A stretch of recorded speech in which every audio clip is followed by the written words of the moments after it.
Dropping that culture. Dropping that culture. Dropping that culture. Dropping that culture. Dropping that culture. Dropping that culture. Dropping that culture. Dropping that culture. Dropping that culture.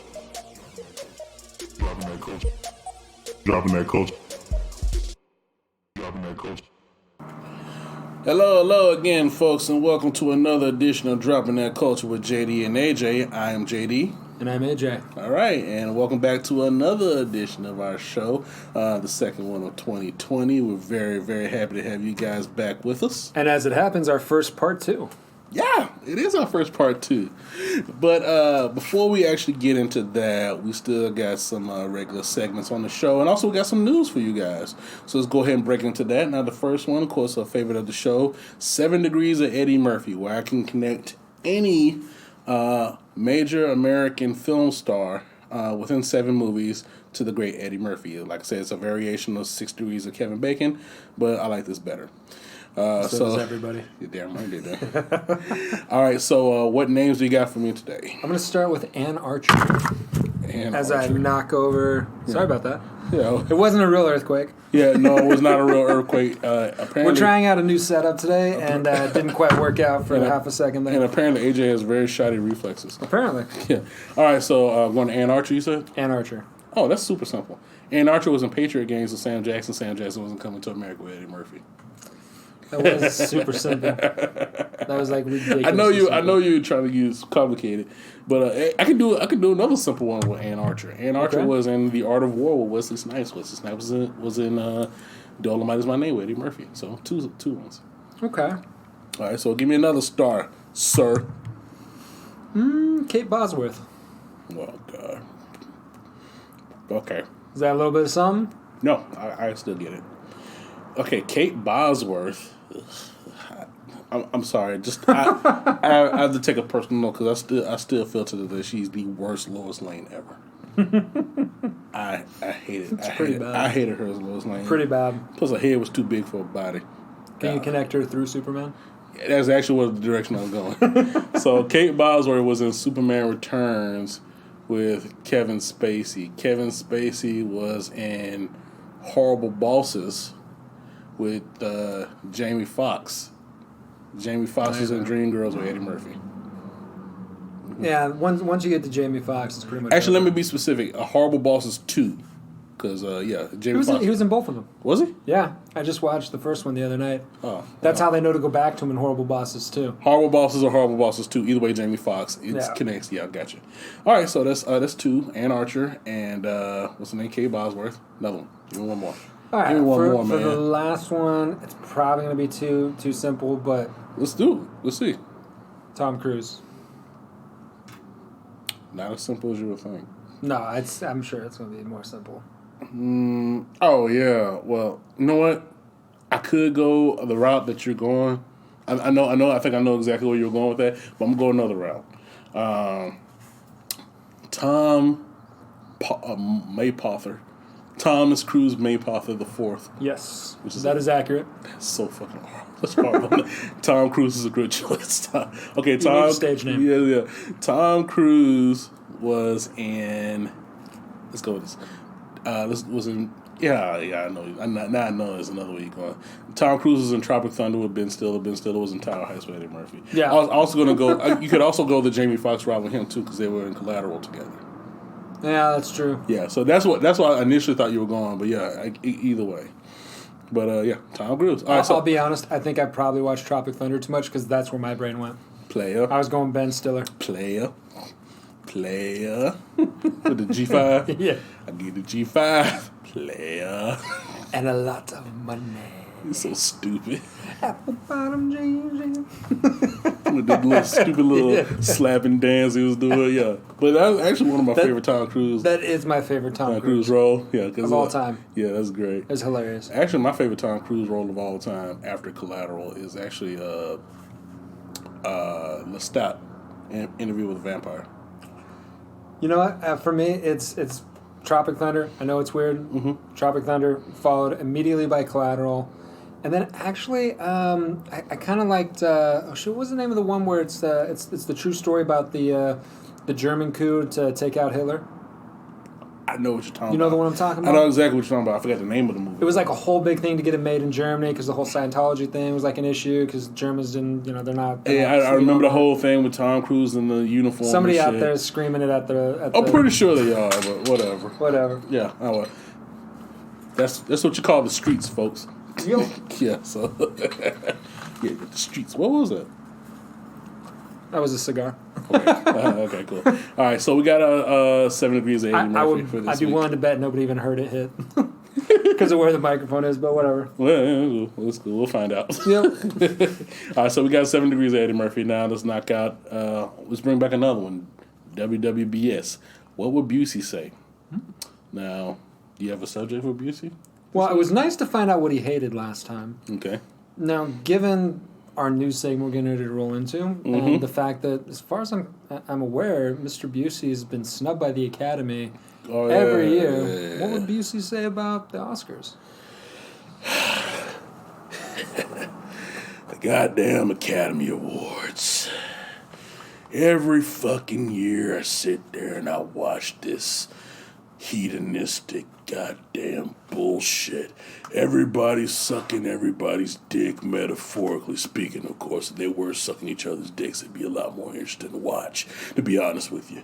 But just watching these people just glam about themselves over and over and over again about bullshit movies that nobody sees. Remember that one, the English Patient? Do you know one person that watched that fucking movie, but it won like 20 fucking Academy Awards? It's fucking ridiculous, man. Every year they have some shit like that, and it pisses me off. You want to talk about stuff that pisses me off? That pisses me off. There's a lot of other movies out there that could have got better consideration for the goddamn Academy. Personally speaking, I think Avengers Endgame should have got it. Because number one, I love Thanos. I really connected with him. I mean, I've had fatalistic ideas as well. I can't tell you how many times I have wanted to destroy the universe and remake it in my image. I think that is a goal that I would love to achieve. And I think the universe, just like Thanos, I think the universe will be grateful to me for it. I mean, come on, man. What we got this year? Parasite. What was that shit? Actually, I've heard that's pretty good. I will give you 1917 is actually really good too. I'll give you that shit. But all the other bullshit I've never heard of. What was that shit? Marriage Story? Like fucking Kramer versus Kramer again, motherfucker. That's basically what the movie is. It's bullshit. And then sit there and watch people like goddamn Jack Nicholson and Meryl Streep who've won 20 fucking Academy Awards by themselves. Sit there and engage in this nihilistic bullshit, hedonistic bullshit. I can't stand it. Yeah, I got snubbed a couple times. I'm not being bitter here, folks. I'm not being bitter at all, even though they should have not named me for goddamn Black Sheep or at least the Buddy Holly story. It's bullshit, man. Tiger blood. Well, at least we finally got two things he hates. It's the Academy Awards around too. Well, I mean, to be fair, there's always somebody that's being forgotten. Yeah, and It took forever for Spike Lee. Yes, it did. And of course, it wasn't even for his best work. Exactly. So that they got that out the way last year. It's gonna be another one of those Oscar so white years, apparently. Well, it's what happens when the Academy tends to be. And you know what? Actually, I had this conversation a few years back with our friend Phil. Mm-hmm. The problem isn't entirely or just with what's happening on the nomination side. The real problem is there's a lack of black films just in general. Mm-hmm. Right? I mean, actually, there's a real lack in terms of films that are anything but white. Yeah. Because arguably, with Parasite in the running, right, even though it's in the foreign language category, you can talk about, okay, well, so that's this great film, came out of Korea, all that different stuff. The reality is, in fact, when you go back to the original controversy, right, everybody's freaking out because both of the black films for the year didn't get nominated. Only one of them got nominated, or they're both getting snubbed, or whatever it was. And my response was, shouldn't everyone be more pissed off that there was only two black films? Yeah. Because, like, that's the real bullshit of it all. It's like it's the most ridiculous thing. Every 5 years, somebody has to come along, make a decent film that's actually got something to say. And then everybody freaks out and goes, oh my God, isn't this amazing? And look at all the critical success, and it's making money in theaters and everything else like that. And then they forget or they ignore. And then you go on a 5-year drought. Yeah, and I mean, talk about an audience that's starved, right? Yeah, damn right we are, man. Like freaking, like I said last year when Black Panther came out, we came out in the droves. So that right there shows you there is money in black film. Like freaking, like give us a shot, man. Like freaking, for sure. Tyler Perry had to go outside the goddamn studio system, make his own shit. You know what I'm saying? That's where pretty much all the black people are going now. Is going down to Tyler Perry Studios. Even fucking people at Marvel. Like fucking, that's what I think a lot of like Black Panther was shot there. Avengers Endgame was shot there. I think little bits of Black Widow was shot there. Were they on Pinewoods or were they at Tyler Perry when they're doing Bad Boys and No, that was Tyler Perry. See, that's what I'm saying. So it's like it makes sense. He's built something incredible down there. Number one. Yeah. Number two, the other half of this thing is, again, it's what drives me absolutely batshit crazy. And I think people don't like to talk about this a lot, but it's a reality. Yeah. So much of independent film. So that's anything that's not going to be Warner's, not going to be Paramount. Those guys, they only do tent poles. Yeah. They don't have any. I mean, they release all kinds of stuff, but if they had their druthers, if they can make a decision in the executive office, executive suite, all they would do is release films. The reality is you can't make a tentpole without them because it's so damn expensive. Yeah. So all they care about and all they do is the tentpoles. Yeah.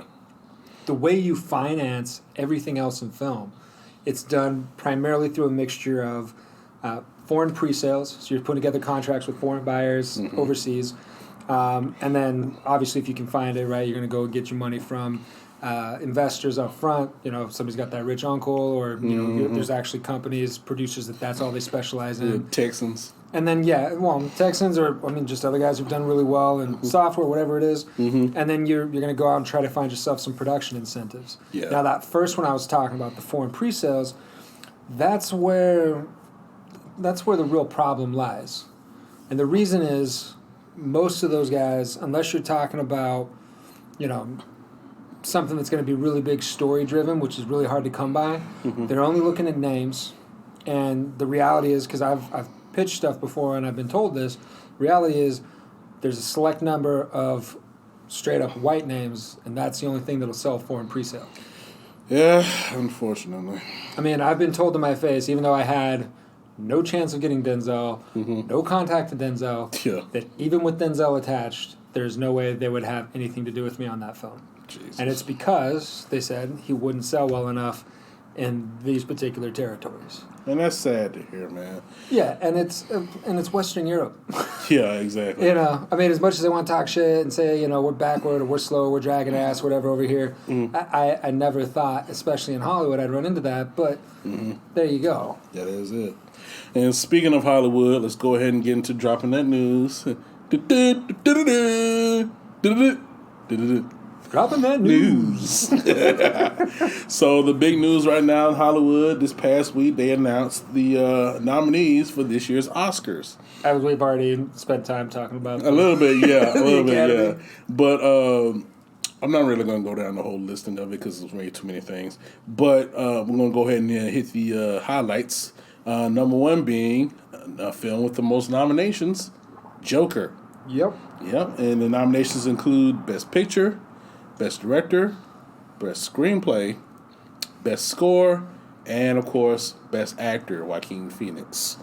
And I'm very happy about that. So, me as well. And you know the crazy thing too, Todd Phillips is really the sleeper, right? Yeah. Because he comes at it from basically a purely comic background. Yeah. Like, that's what's made his bones, and he just comes in from out of nowhere. And honestly, it's got to drive Adam McKay a little bit crazy. Yeah. Because he tried his damnedest with the Big Short, which was killer, and then he went completely off the reservation, went psycho with Vice. Oh, yeah. That got him some nominations, but still couldn't get him there. And here comes Todd coming in. He's like, you know what? How about some original based in the DC universe? And oh, by the way, yeah, I'll take that nomination. Hey, yeah, he got the nomination, man. And well deserved. Yeah. I mean, it's one of those killer like indie films with all kinds of great. If you haven't seen it, do yourself a favor.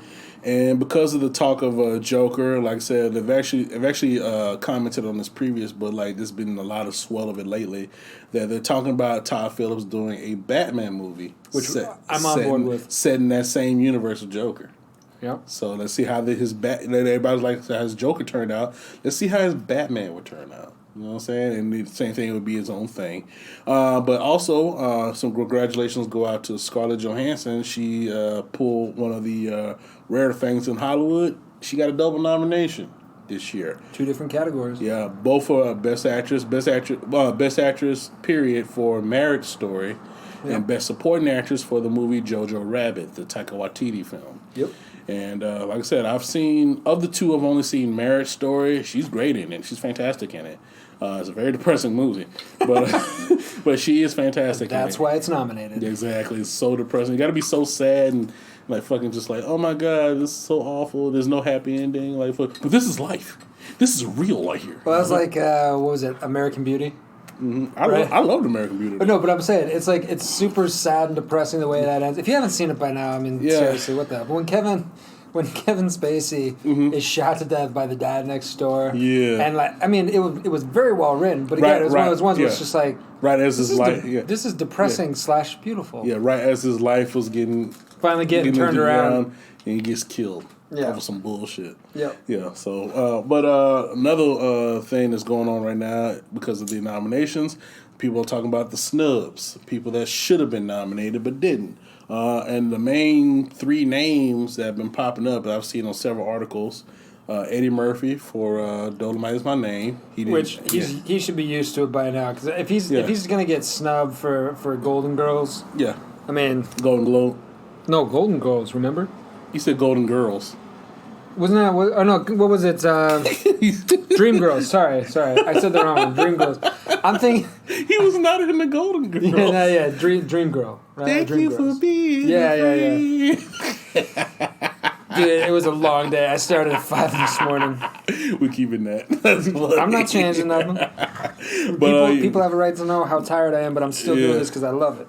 Damn right, man. I love you for doing it, brother. But he like I said, Eddie Murphy for Dolomite Is My Name. Yep. Jennifer Lopez for Hustlers. Now, keep in mind, I watched that movie for the Jennifer Lopez cheekage, which there was a lot of in that movie, and I do respect that. But comparatively speaking to most of her work, she was fantastic in it. She actually was very good in that movie. I vote for Geely. Yeah. no, she was awful in Geely. But she was actually great in this movie. She's probably our best acting thing since Selena, to be honest with you. Which is the only thing she should have ever been nominated for. Yeah, Selena. Yeah, she was great in Selena. That's my asshole opinion on it. But she was really good in Hustlers, so I'll give her that. And then the one that really is like glaring at people, Adam Sandler for Uncut Gems. And I've heard several people say that is a fantastic movie. I've yet to see it, but I'm going to check it out. It's top of my list for must watch. Everybody I've heard say anything about it says it's amazing. Mm-hmm. On the flip side, from the snubs, I think if I remember right, Netflix has the most nominations this year. I think they have got a total of 20. Probably. I wouldn't doubt Which puts them in a great spot, especially after all the fighting they did with the Academy last year. Yeah, the one that I know for sure is like really getting a lot of the crazy nominations is Marriage Story with her and Adam Driver.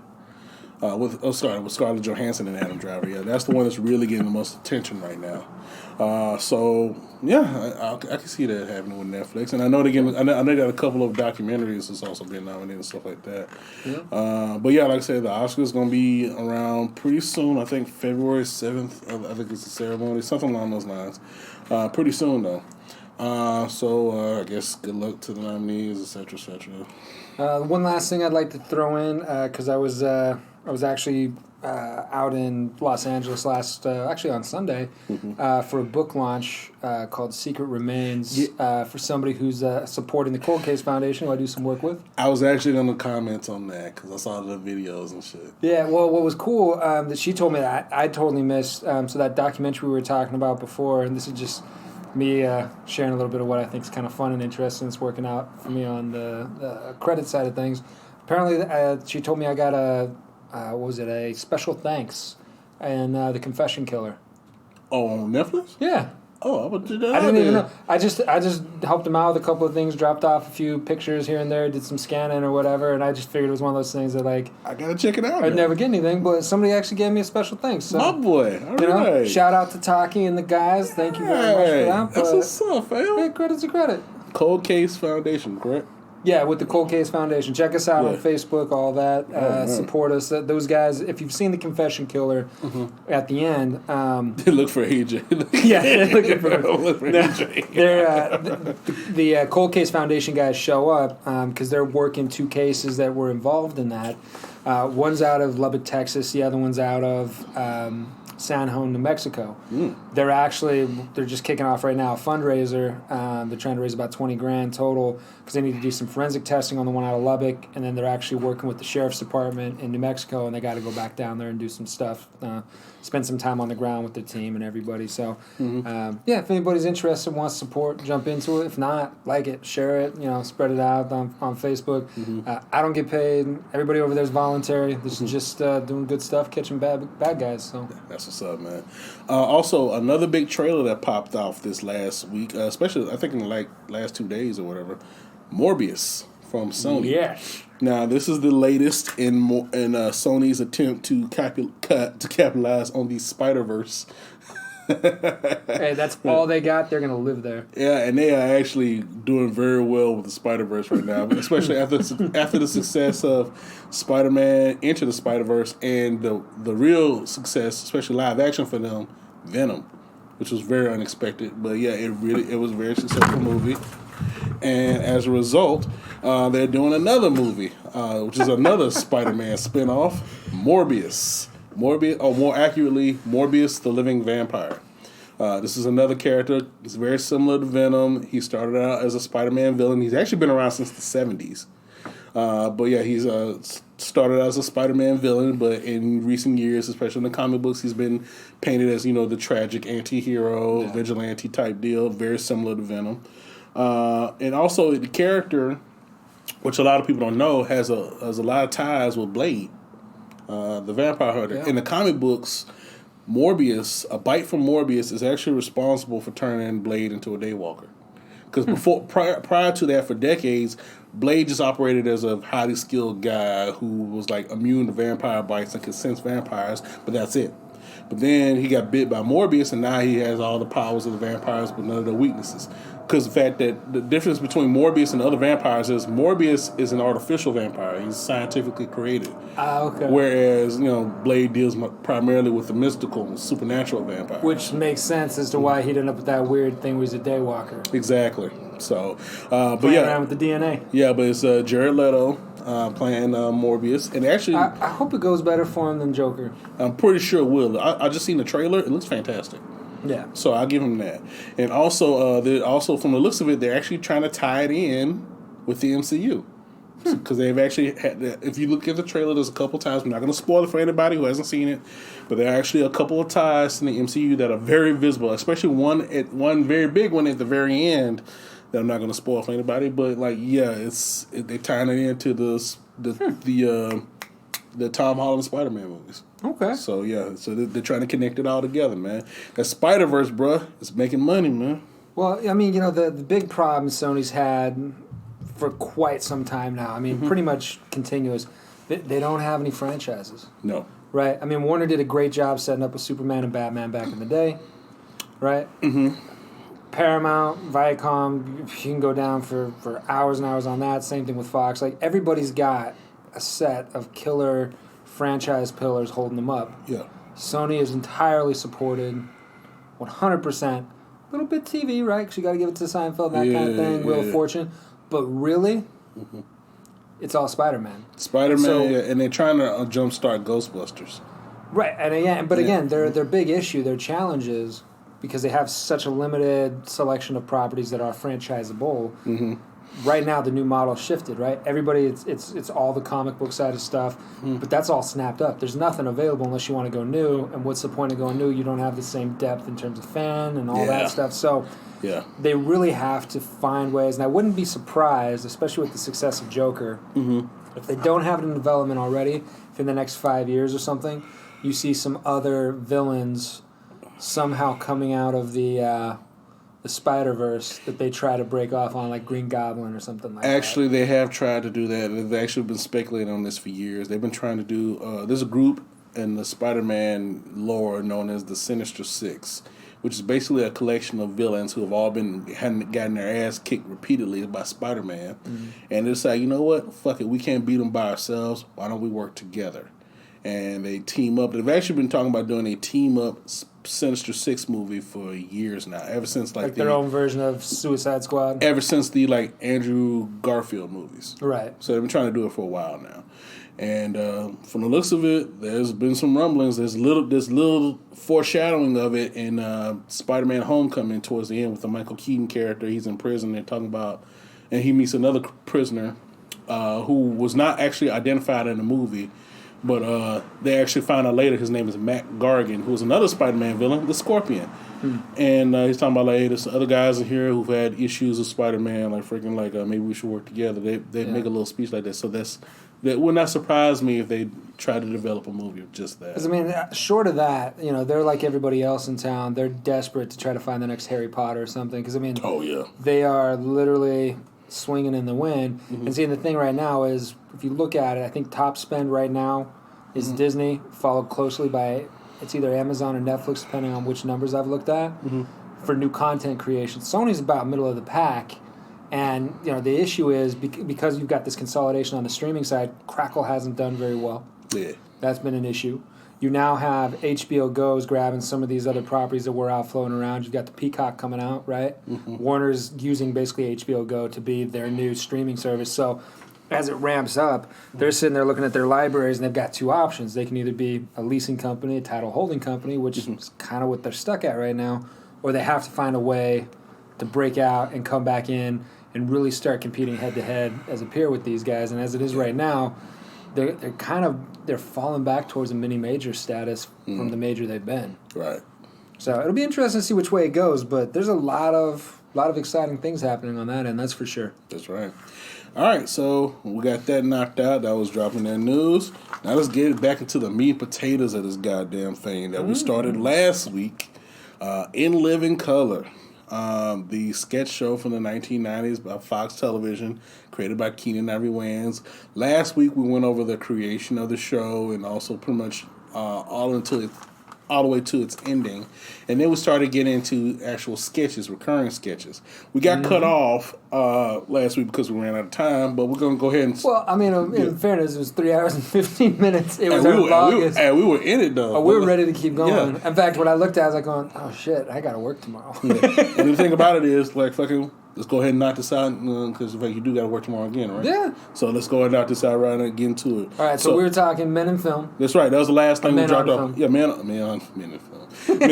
Men on Film last time, so we got into that. But one thing we did not mention last week, and I kind of briefly mentioned it with Homie the Clown, is that Men On is also one of the few sketches with a cliffhanger. Same thing. At the end of the second season, they were doing a regular Men on Film segment, but then it ended with Damon Wayans' character getting hit in the head by, I think it was like a light fixture. Something like that. He falls down and like gets knocked out, and he wakes up macho. He wakes up like a regular, like it's not Damon Wayans doing a gay character. It's Damon Wayans being basically Damon Wayans. He's like looking at him like, "What's wrong with you, man? What's up? Like, what's up with all these funny clothes? What's going on here?" And then they end that skit with like he's like he kept calling Antoine Tony. Which I like, and every time Antoine kept trying to touch him, like, "What's wrong with you?" Slapping him away and shit. "What's wrong with you, man? This is finish the show." And then the last one was like, our last show is gonna be that Sly Fox of a network, and that show Married with Children. Antoine said hated it, but then Damon said loved it. He said, "What you talking about? Loved it, man? You see the blonde?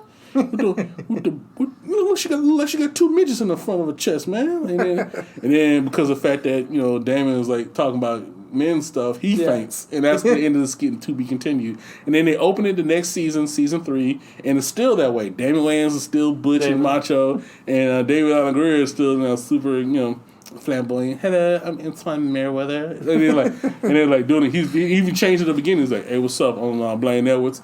"I'm Antoine Merriweather, and welcome to Men on Film, the show where we look at shows from a guy's point of view." you mean from my male point of view? Yeah, males are guys, guys are males. You know what I'm saying? So they're doing the whole thing, and then throughout the whole skit, Damon is talking about like going on dates with women, and David Allen Greer just trying different things to kind of like hit him in the head to see like it reverse to trying to see if he can a crack to the head took him, maybe it'll bring him back. Yeah, and then he does a couple things. He like hits him like I think the last straw is like he gets like a cinder block and hits him in the head, and then Damon's like, you know, that's it, I'm gonna bust your ass. And like and he's like, you know what? Let's do this, man. Go ahead, give me your best shot. Give me your best shot. And David punches him. And when he does, he kind of looks at him and he's like, ah! And he breaks out. And apparently, David Allen Greer knocking him in the face, brought back his gay side. It's pretty good. Yeah, it was funny, man. And then, like I said, we talked about that. And then, like also, like another one, Men on Film was one of those other few in living color things that was actually done outside of A Living Color because they did it on SNL. Same thing when Damon Wayans hosted, he brought back Men on Film. The twist was it was Blaine Edwards, Damon Wayans' character, and Roger Ebert played by Chris Farley. And the thing Which about is great. And the thing about it was Damon Wayans being like super flamboyant, whereas Roger Ebert was trying to figure out like because Damon keeps bringing in like the homoerotic thing about certain films, and Roger's not getting it, and then. Finally, he keeps prodding Roger to kind of, just let go, embrace it, or whatever. And then Chris Farley at the end starts acting super gay. Super flamboyant. And then he like gives him like a lollipop. He starts licking it. I was like, oh my god. And then David Allen Greer makes a guest appearance as Antoine Merriweather. Oh yeah. Yeah. So yeah. Nice. Yeah, it was really great, man. So Men on Film, man. I haven't seen that one. I got to pull that one up. You should watch it. And then, of course, we got to talk about the theme song. It's Raining Men by the Weather Girls. And the main singer of that group would be Martha Wash, a legendary singer who actually, the thing about it is Martha Wash is one of those, she's like one of those like legendary session musicians where they would bring her in just for her powerful singing voice. Yeah. And she did a lot of those like early 90s like club songs like Everybody Dance Now. That's her. That specific line, whenever they're doing that song, all the singing in it is her, but you don't see her face. Right, well, because she's essentially background vocals, even though there's no lead. It's weird. Yeah. I know what you're talking about. And then like you see the videos, like some skinny models singing over her lines and shit. And some skinny, exactly. skinny chick ain't got those pipes. Exactly, and then like she also does the I got the power that shit. That's her too. So she did a lot of those songs, man. Everybody dance now. Everybody dance now. Move. What in your mind? Move. Sorry, I was doing my best Job. Oh yeah. Everybody dance now. Oh yeah. I don't say that now. All right, so let's go. That's Arrested Development. We're back now. Well, not for people who might not have caught it. All right, let's go into their music video parodies. Okay. And Living Color, Living Color did great music video. And parodies. again, with a lot of people hating them. This is why. Yeah, the very first one they ever did was Tommy Davidson as MC Hammer. Can't Touch This, which is actually 30 years old this year. Oh shit! You can't touch this. It's 30 years old this year. This year, can't touch this. You know what I'm saying? But you remember when we was younger? That was the song. Parachute pants, man. That was what to have. That was the song, bro. Even in Utah, that was what to have. Hammer time. Everybody doing the what's the name of the dance? The typewriter. When he did the Lancer. That shit, the Hammer dance. But yeah, it was Tommy Davidson doing MC Hammer. He was like, my pants so baggy when I move it ain't hard. Make you want to say, oh my Lord, hey Hammer, do you really got a weenie with pants like that? You look like a genie. And then at the end of it, he gets caught in the pants. And he's like, well, he gets lost in the pants or whatever, and then he has to take them off or whatever. But the one that really took off on the internet is, I think it's actually their second one they ever did. Jim Carrey as Vanilla Ice. Yeah, Ice Baby. But it was white baby. Like basically making fun of the fact that this is white boy doing rap music and shit. It was the original. Yeah. All right, stop. Well, do up my laces. This is how the things happens every show. Yo, I gotta learn how to tie a bow. What's your real name? Rob Van Winkle. Something. Up in rhymes with Winkle. Pump. pump. Oh, yeah. I'm white, and I'm capitalizing on a trend that's currently rising. Mix it with Curly and Larry and Mo. Whoop, whoop, whoop, whoop, whoop. Hey, yo, when you gonna stop? Maybe never. I become richer with every endeavor. I'm living large and my bank is stupid because I just listen to real rap and stupid. Ice, ice, baby. And then he's doing the dancing and shit. And he can't keep up, so he just starts doing calisthenics. Yeah. He's doing like, pretty good. yeah. And what's great is we can tell our children in the future that was Vanilla Ice, and they'll believe us. Yeah, exactly. Another great one. It's still better than his ding, ding, ding, ding, ding, ding. Oh, you remember that? That was such a stupid interview. Ladies and gentlemen, Google it if you can. But Vanilla Ice explaining that the sample that he used for Ice Ice Baby was not Queen's Under Pressure, when it very clearly was. Yeah, exactly. Because it wasn't. There was that. Whose was that? Was that Bowie? Yeah, it was Bowie and Queen. Yeah, that's what I'm saying. Yeah, he's trying to act like he didn't just rip but off. Look, man, this song is this. Like this song is this. Dun dun dun dun dun dun. Dun, dun, dun, dun, dun, dun. My song is this. Dun, dun, dun, dun, dun, dun, dun, dun, dun, dun, dun, dun. See, completely different. So we had an extra dun. So stupid. Okay, so the next one they did was one of the next ones they did was Baby Got Snacks. Oh yeah, by Trail Mix-a-Lot. It was actually a parody of Baby Got Back by Sir Mix-a-Lot, and it's Jamie Foxx's like Trail Mix-a-Lot. Like, so your girlfriend eats it's basically the whole gist of the song of the Baby Got Back is celebrating girls with really nice asses, whereas Baby Got Snacks is celebrating big girls. Yeah, so it's like, so your girlfriend eats a salad looking like bones you've had it, head shaped like a Lincoln, so skinny you can see what she's thinking. So take it from Trail Mix-a-Lot. You want a girlfriend you can dig? Well, then give her some grub and give her a hug, because ain't nothing wrong with being big. Baby got snacks. Oh, yeah, baby. Butt so big. When she back up, it sound like beep, beep, beep. It's so fucked up. I think their music video parodies are the best song parodies ever. And it's nothing against Weird Al, because like, he had a few things right here and there. I mean, there's been some stuff, but I like my God. I like White and Nerdy. when he did what was that shit, Chameleon? Ride Dirty, White and Nerdy. I like that shit. That was funny. But the talent. But the person they really got on, and they got of course they got on this person in several skits, Michael Jackson. Oh yeah. Yeah. Now the first one they really got on Michael Jackson was the Michael Jackson Potato Head Kid. But it basically had like a real life, where they would give you real life potatoes, but you would get like different like facial like implementations like Mr. Potato Head, so you could put the facial things on your potato head and you do different versions of Michael Jackson's ever-changing face. It's like take wig one and then add a mold to it, like, and then you got Michael's idol Diana Ross. Add mold number 2 and you just made his sister Janet. Remove the nose completely and you just made LaToya. And then like they're doing a different. He said, I mean my Michael Jackson looked like the Michael Jackson when he was in the Jackson 5 with a strong Afro-American nose and a big fro. You know what I'm saying? I mean my Michael Jackson from the Michael Jackson of the cover of Bad album, where he had the cheek construction and the clip added to his nose, to his chin and shit. Yeah. And then they're like, that's great. So something's missing. I know, and he peels the potato to make it white. I was like, wow. But they did. Look, but that's what we're getting at right now. Yeah. Is the best thing about In Living Color. They didn't believe in sacred cows. Hell no. They're just like Matt Stone and Trey Parker over at South Park. Well, anything they do. Nothing's off limits. Yeah, they don't give a fuck. Which is what you got to do in comedy. That's why it's so rough. I mean, honestly, aside from maybe Todd Phillips, the last 5-10 years, who's even really doing that much comedy anymore, right? I mean, it's been pushed underground. You got all this stuff. You can't make fun of anything. Everybody's getting all sensitive, or at least feigning sensitivity. Yeah.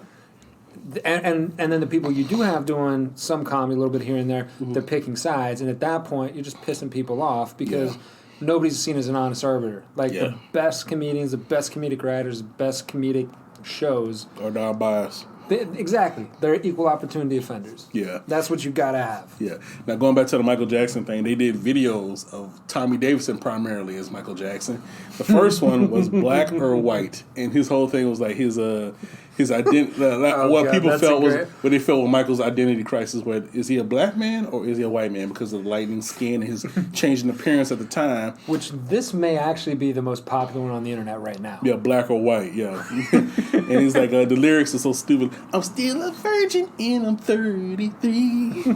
Even Madonna won't have sex with me, so I play with little animals and I hang out with Macaulay all night. And if you think they're strange enough, I don't know whether I'm black or white. And then he ends it with doing the whole parody of Michael actually in the video Black and White, where like at the end where he does this like impromptu dance number in the middle of a street, right? Where he's like destroying things and like, you know what I'm saying, grabbing his crotch and shit like that. So Tommy Davidson does it himself, but he's like doing like hopscotch and like fucking every time he would try to break a window, like because he did his hand. Oh, he does the thing with the wind, the Michael Jackson thing. You know how Michael Jackson does the thing with the wind where he just opens up his jacket and lets the wind flow over him. So he does the wind thing, but the wind blows him away.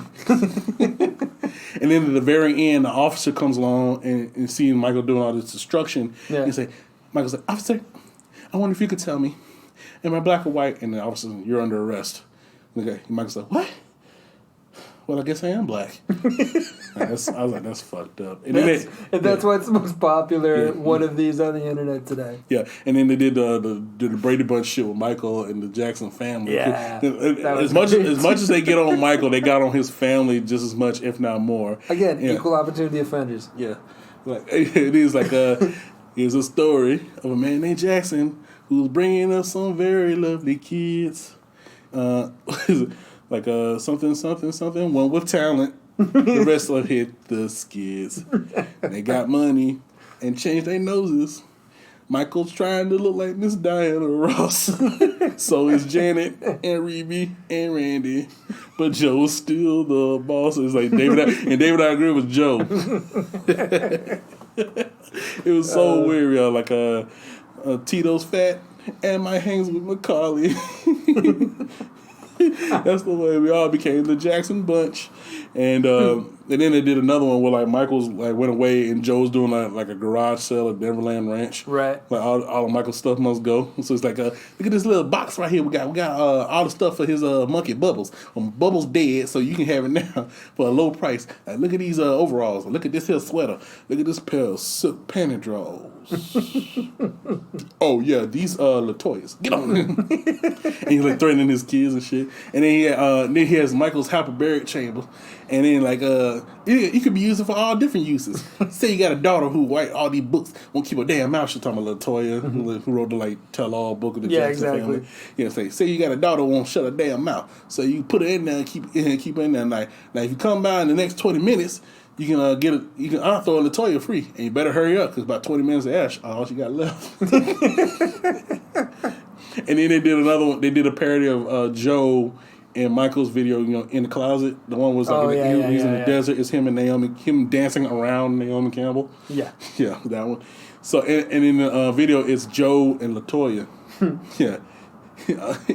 Joe's doing the Michael part, and LaToya's like, Janet's got the Michael's got what's that? Janet's got the talent, Michael's got the fame, the rest of the family is pretty lame. They never showed me in that movie of the week, but Playboy showed you my big Twin Peaks. And yeah, she did do Playboy. LaToya Jackson did Playboy, and it actually wasn't bad. I never saw it. I did. It wasn't bad. Deep research. But the chorus. There's something about you, LaToya, that makes me want to strangle you. I said there's something about you, LaToya, that makes me. Like, you gonna talk about me, girl? I'm talking to you. Next time you put our business on the street, I'm gonna lock you in the closet. Dude, that was the video and shit. Dude, the music videos on that were not only inventive, and not only silly, but dude, they fucking stand the test of time. I mean, that's why we're saying, like, you're talking about this is the one that blew up on the internet. Yeah. The internet came out, 10 10 years, 12 years after this shit aired. Exactly. And it still blew up the internet when it finally got posted. Yeah. And then they did another one of Gypsy Woman. But you remember the song Gypsy Woman by Crystal Waters? Dude, there's a whole episode of Seinfeld about Gypsy Woman. Yeah. But it's talking about her like it's Kim Wayans playing Crystal Waters. I'm making a hit song with little talent. Not much talent. And she's looking on TV. Hey, look, there's Fred in the Flintstones. That's a song now. Huh. I got a song now. Yabba dabba doo, yabba dabba doo, yabba dabba doo, yabba dabba doo. Yeah. I'm making money. Isn't that funny? Ha ha hee ha ha ho. So fucking stupid. And actually, there's a great blooper where Kim Wayans is talking about like yabba dabba doo, yabba dabba doo, yabba dabba doo, yabba dabba Keenan. I'm going to strangle you. We're gonna do that shit. And then Me Want Maury. You see that one? No, I don't think I saw. Oh my god, you should watch that one. It was when they had the Asian guy Steve Park. Right. So they were making fun of Maury Povich. Right. And his wife Connie Chung, and their attempts to have children. Okay. And so it's basically Maury like Connie like. Maury, it's that time again. Maury's like, come on, please, leave me alone, goddamn. And then she's based on me want Maury. Me want Maury. Me want Maury. We love you. It was so funny. They're doing the 2 Live Crew. Yeah, and then it's like she has dancers, and the dancers are restraining Maury Povich as Jim Carrey's Maury Povich. Okay. Yeah. That's good. Hey, Maury. Yeah. Forget a current affair. I want some of that hard copy now. No! It was so fucked up. We're gonna have to post some of this. And fucking JJ. Oh yeah, Jimmy Walker doing LL Cool J's "Mama Said Knock You Out." Yeah. It was Shawn Wayne. It was probably his best skit he ever did on the show. It was Shawn Wayne playing Jimmy Walker doing the whole video where he's like in the boxing ring, but he's doing the JJ thing. Well, you know, what can I say? I sip my Kool-Aid, sip by sip, cause these big ass lips. Yeah. Mama said knock me. Mama said Mama's gonna kick me out. Mama's gonna scream and shout. Gonna smack me all about. And Mr. Bookman's gonna kick us all out. Break it down. It's such a great show. Oswald Bates. The Prisoner. Oh, yeah. Damon Wayans, The Prisoner, Oswald Bates. Now, funny enough, this is actually based on a real person that used to fuck with Sean and Marlon when they were young. So Keenan and Damon all them were off doing films and shit like that, and they would come back to the house. Marlon and Sean were still living there, and there was this dude that just got out of the joint. And he kept trying to educate them on shit, but he didn't know what the fuck he was talking about, so he was prison educated, so he saw a book with some big words and assumed, he could educate himself. With those big words? Yeah. But Damon's character, Oswald, is this prisoner who would have these like big soliloquies about whatever subject matter. You never knew what the subject matter was, but he would just go on these like big, like pontificating little things or whatever. He's like, let me digress my bowels for one moment. The retitudinal crux of the individual's neckability. You understand? See, he swear he's like saying the deepest shit ever. Like, I believe it was Plato, who stuck to the wall when he said, let us not go into one's venereal disease if one wants to become a cunning linguist. I remember there was one where he's like at a parole board and it's like, why should we let you go when apparently your reading comprehension has gone down every year since you've been incarcerated? And he's like, what would you do on the outside? I would circumcise my mammogram, do my gonads, you understand? See, I vis-a-vis ergo forthwith. In other words, I probably teach. And then they had one where he's like on the phone with somebody, and it couldn't find out it's a phone commercial. And there's another motherfucker on the side that's just like him. It was Keenan. He's like, yeah. So it's I believe it was Bojana, who said that, such whatever. And then you see the other person, see what you're doing right there is flashing in your liquids. You know what I'm saying? I believe it was Homo erectus who said you must take the gluteus from the maximus. Yes. So fucking stupid. And then there's one. So great. And there's one. Like, they did it a couple times. The first one was it was an ad for the United Negro College Fund. Like, please send us money so we don't have motherfuckers like this. And there's another one on the President's Council of Literacy. Is that understand what you read. He doesn't. But it's just brilliant writing, man. There's nothing else to say about it. And speaking of the prison people, they had a whole. Actually, I think I got one of the quotes from Oswald. Unfortunately, we cannot impregnate everyone. It is simply beyond our colonic threshold. I believe it was Plato, who stuck to the wall when he said, one must not put one's transvestite in jeopardy if one is to become a cunning linguist. So fucking stupid. Now this is so great. Now this other character right here, I love the phrase cunning linguist. Cunning linguist, yeah. It's one of the best. And then now this other character here, it was very similar to Calhoun Tubbs. Is one of the last season characters. Seamus O'Shanty O'Shame. Oh yeah. You know what I'm talking about? Oh yeah. It's a fat dude. The guy Jay Leggett. He was like this Irish singer. Yeah.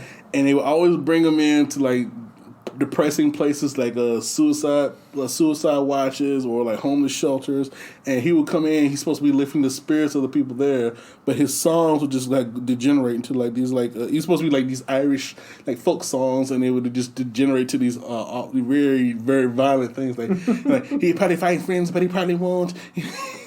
And he'll probably be disfigured and fighting tourists, and then he'll fall down to a ditch and he'll die. That's it. And it always be he dead or he died. That's it. And they would always end with, okay, Seamus coming with, and couldn't find out he's actually a mental patient that escaped.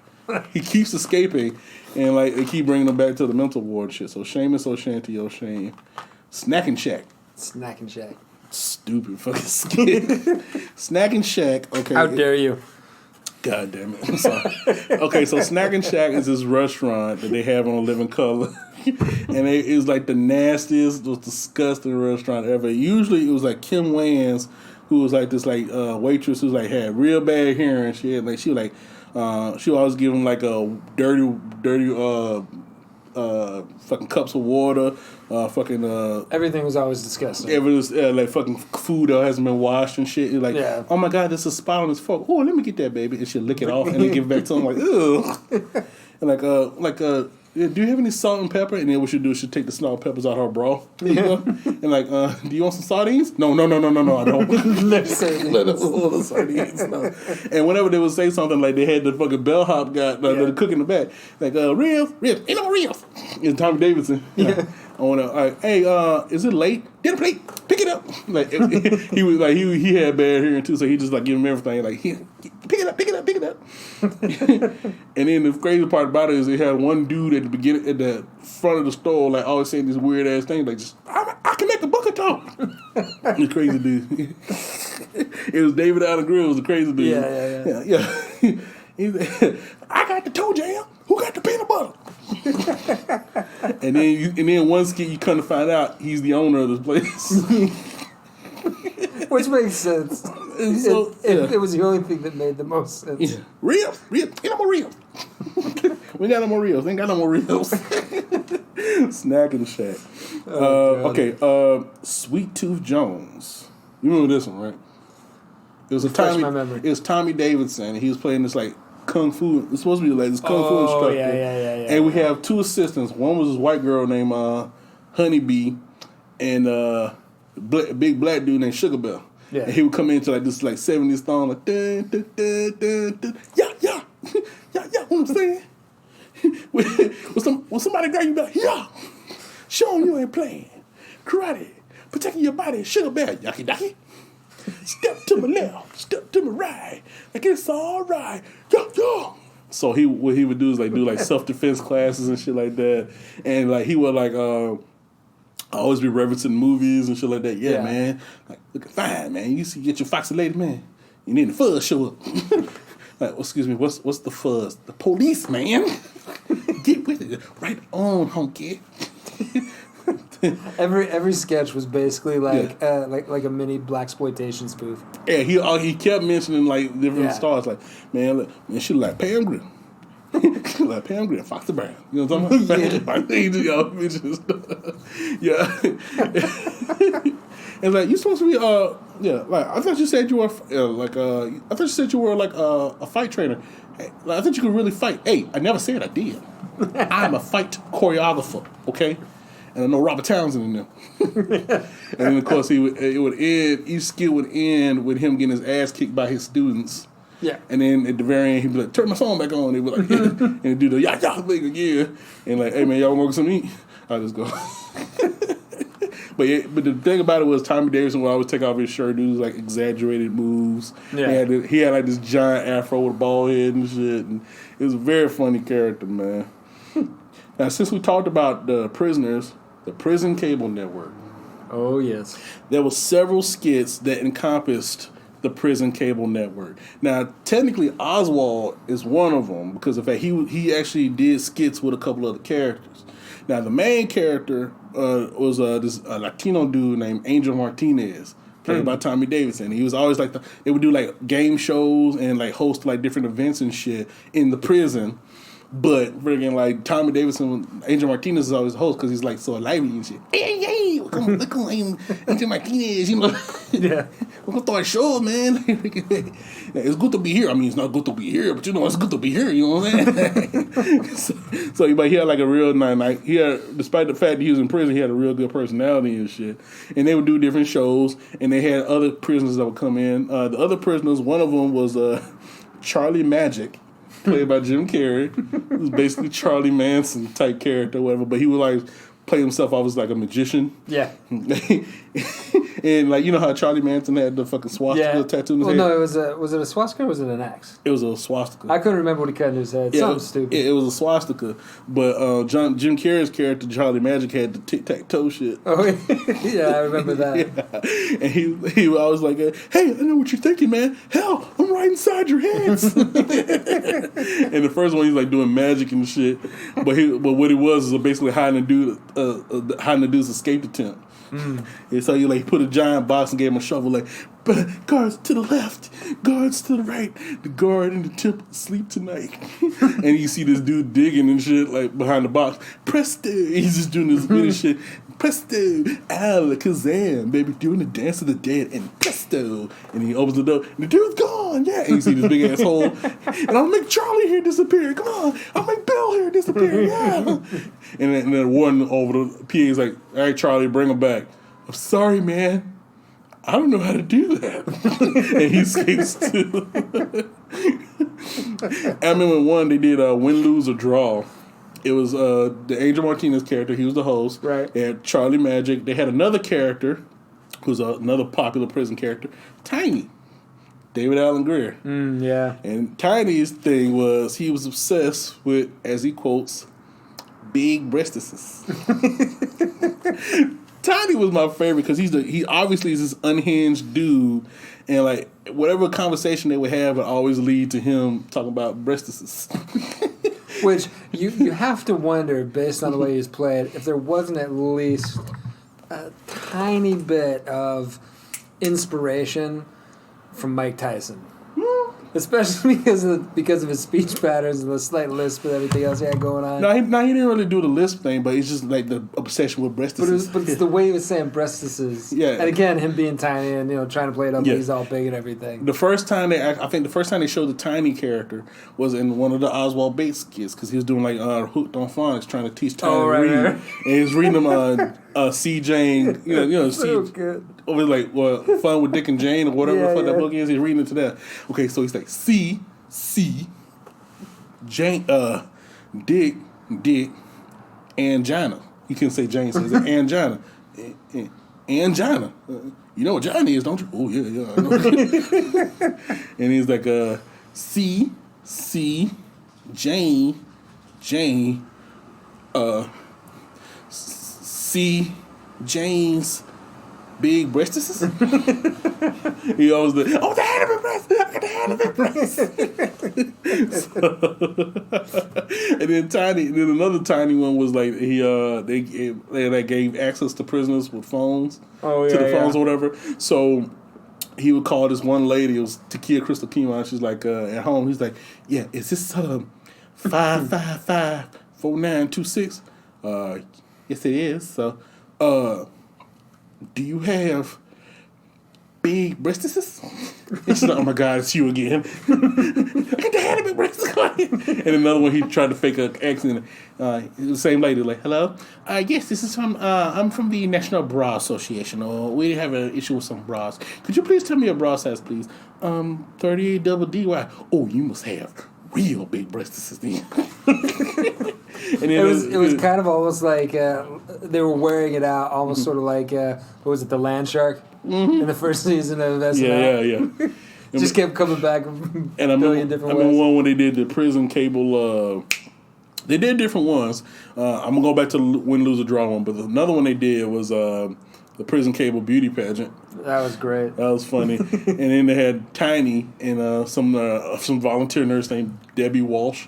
And they were doing a reenactment from The Wizard of Oz. She was playing Dorothy. He was playing the Tin Man. He got tin foil all over him. Oil can. He's like, is that good, Tin Whistler? I can move my mouth again. Could you give me some more of that oil? And she's doing it again. Well, Tin Whistler, we have to go. We have to, find the Wizard of Oz so I can give you a heart. And he was just looking at him like, you look good, Dorothy.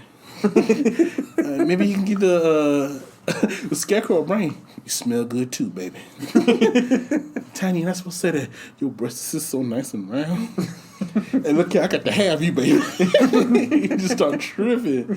All right, but going back to the win, lose, or draw. So the win, lose, or draw was special because they had female prisoners. Yes. Yeah, so it was like one called Buster, who was Kim Wans. Another one called Blaze, who was Takia Crystal Kima, and one named Lobotomy, who apparently just volunteered herself for medical experiments. So she's just all whacked out.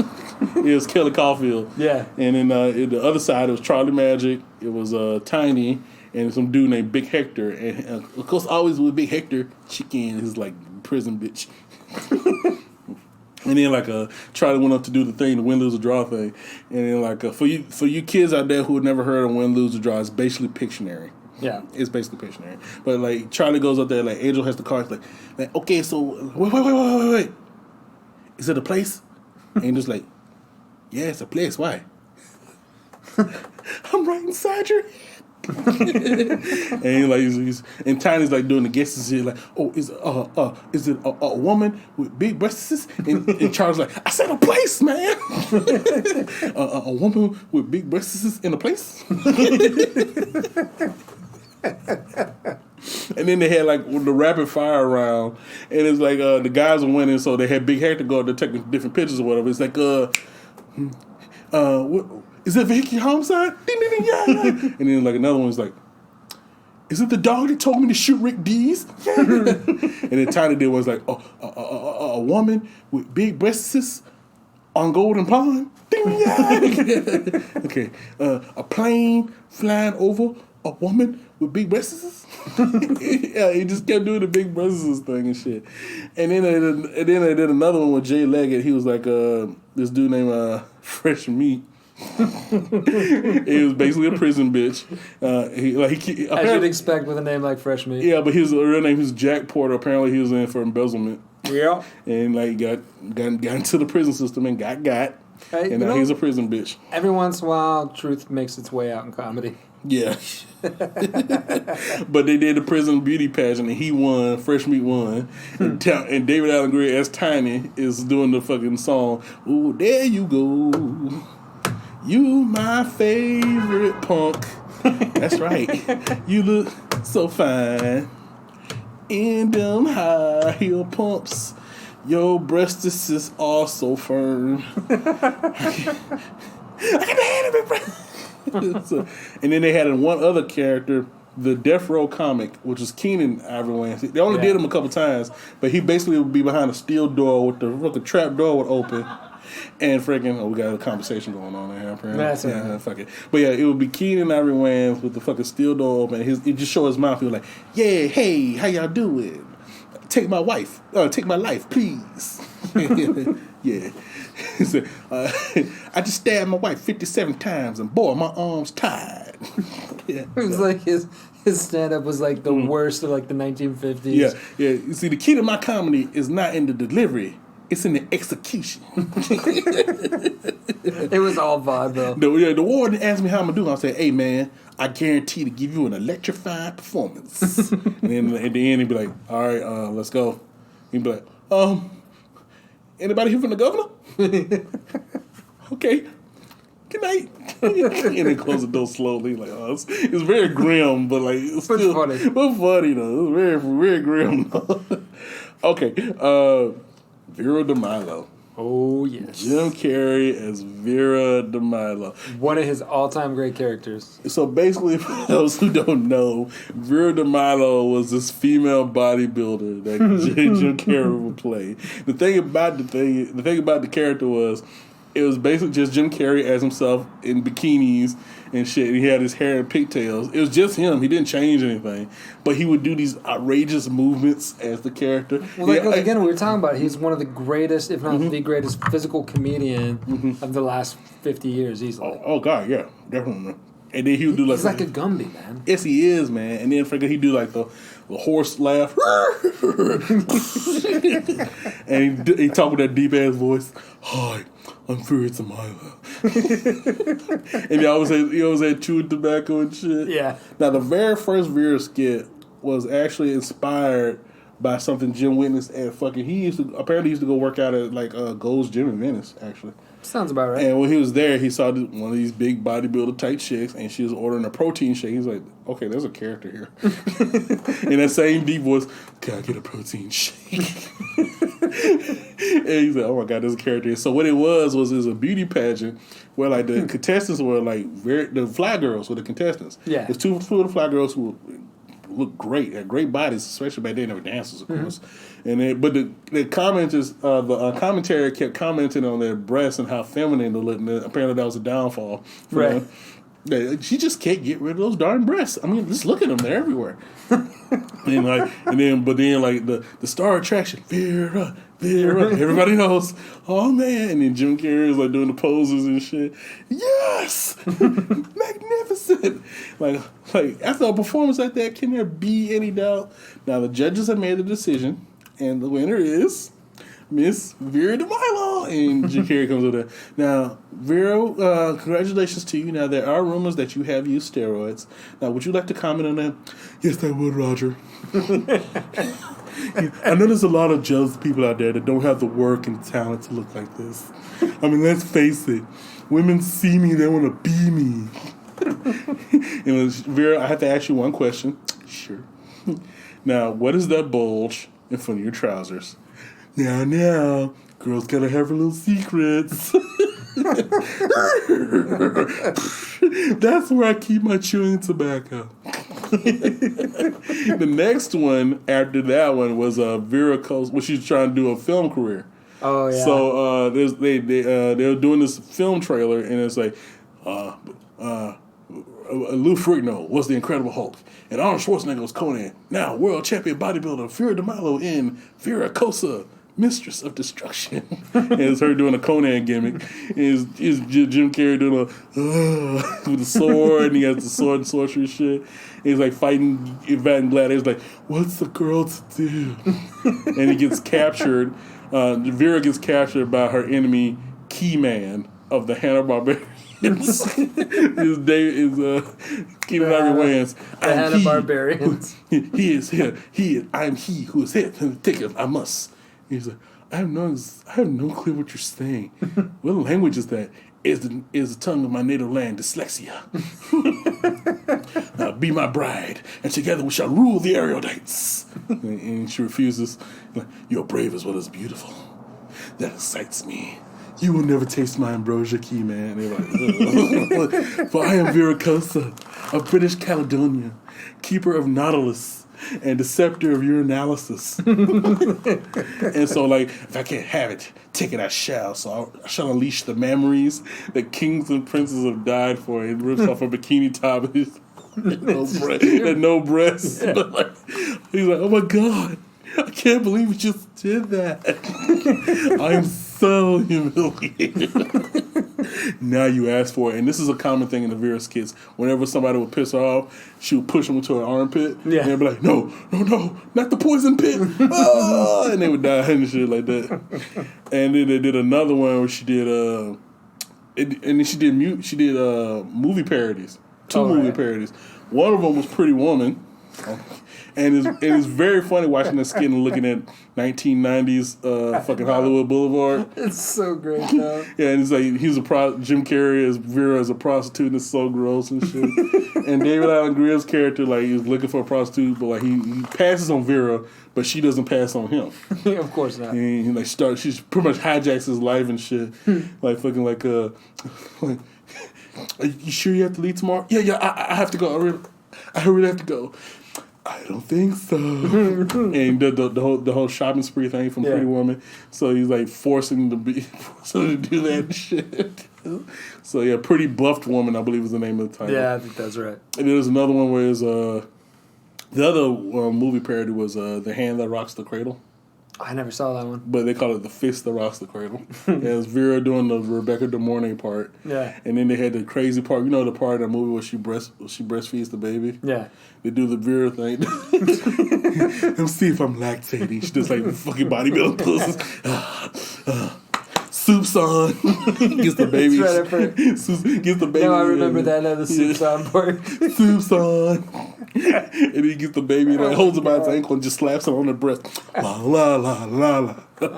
You call that suckling? Come on, baby. Go for the burn. And then like you see like the actual wife talking to like a doctor with the baby and shit. Like it's natural for a baby to reject its mother's milk sometime. Okay. Well, how do you explain this? She holds up the baby, and the baby is like a buff body in a 5 o'clock shadow. And then apparently, the Jim Carrey character is trying to seduce the husband. Like, see anything interesting? You're bending over and shit. Like, I'm having a BLT, bacon, lettuce, and testosterone. But I'm gonna save that later for the main course. You start stalking the husband and shit. Like, okay, wait a minute. Just admit it. When you make love to your wife, it's my face that makes you shiver. And then the wife gets tired of it and pushes her onto like a fucking picket fence. And they think, it's over. No, it's not. Vera comes back. Like I said, no pain, no gain, with the fucking picket fence sticking out of her. And making them all do like sit-ups and shit. And the baby's like doing it with them and shit. So the fist that rocks the cradle. And then she had her own fitness show, Buff, Beautiful, and Bitchin'. I remember that. Yeah, and doing all these crazy. Another one doing all the crazy Jim Carrey. It's hard to describe, folks, but go watch it. We'll put it on. I'll find a couple of these. We're gonna put them on Dropping That Culture's Facebook page. Buff, Beautiful, and Bitchin'. Wanda. Oh, Wanda. That's another one of those in living color characters. When you think of it in living color, one of the first characters that pops in your head, Jamie Foxx as Wanda. Mm-hmm. Now, Wanda is basically the ugliest woman on earth. And the thing about it is, that face that he makes for Wanda, that was his audition. Like if you read the book about Living Color called Homie Don't Play That, is the name of the book. And they talk about Jamie Foxx's audition, and he came in purposely late so he could be the last one they see. And he did the Wanda thing, is like just this girl with a stank attitude, you know what I'm saying? Mm-hmm. So he had the basis of the character, and he had a little bit. He didn't really have the full character yet.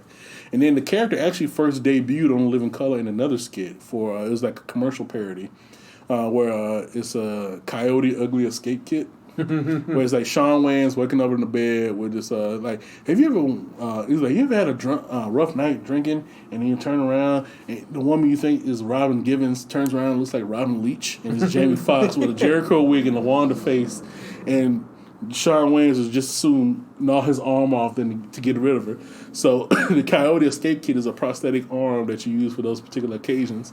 And then Shawn Wayans detaches the Coyote ugly arm, escapes, and then you see just you see Jamie Foxx with the Wanda face hugging this prosthetic arm. But they gave the character his own skit in his full debut, I think in the 3rd season. and is on a date, the blind date. It's probably one of the more famous ones of In Living Color. And it's two girls. It's Takia Crystal Kima and her friend Wanda. And Wanda goes in there like, it's two other guys waiting for him. It's Tommy Davidson and David Allen Greer. It's a double date and shit like that. It's always the worst shit. I've actually had that happen. Double blind. The trifecta, double blind, first double blind, the trifecta. Yeah. Is pretty much guaranteed to be all bad. So it was pretty much that's what it was. So as soon Tommy Davidson's reaction when he first sees Wanda is priceless. He's like, damn! He's like, no, this is Wanda. This is your date. And he's like going to his friend like, dude, get me out of here now. But he realizes he has to stay, so he's purposely being as rude as possible. Right. And like, Wanda's like, my throat is dry. Can I get a drink? Yeah, bartender, can we get some water? Water? And then the other two is David Allen Greer and Takia Crystal Kima are actually trying to have the date or whatever, but they just had those two as tag-alongs and shit. And like, so Wanda, they tell him you go to Poly U. Oh yeah, word up. First I was into like theatrics, but I thought first I was gonna be an actress, but then I started getting into modeling. Really? Because Tommy here, he's a photographer. Really? So you know, you can take pictures of me because my mom always told me I was real photogenical. And you can take pictures of me in them lingerie draws, lingerie. And I always mispronounce shit. Yeah, lingerie. You know what I'm saying? And then like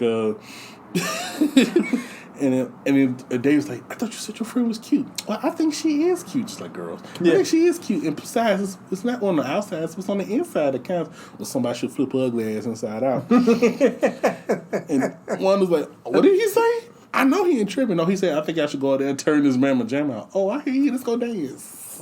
And then they have awkward date conversations. So one was like, do you like alligators? He's like, I hate them. Oh yeah, me too. Their skin's so rough. and then at one point, like the two guys are able to get together, like, "Hey man, give me your keys, man. No, you're not going anywhere." And that girl look like a damn jackal. Like, no, you're not gonna pull this on me. You remember Bethesda Willis? Yeah, she looked like Ernie Shavers, man. I was popping blackheads all night. You're gonna hold me to that right now? Yes. Like I would end my friendship with that motherfucker right there. Like, fuck you, dude. You gonna put me to this? Are you serious? I would never talk to you again. Oh my god. And then like I love when they get the drink. Like, ooh, good thing this ain't liquor, because come 12 o'clock I turn into a wolf. And Tom was like, must be 1:45.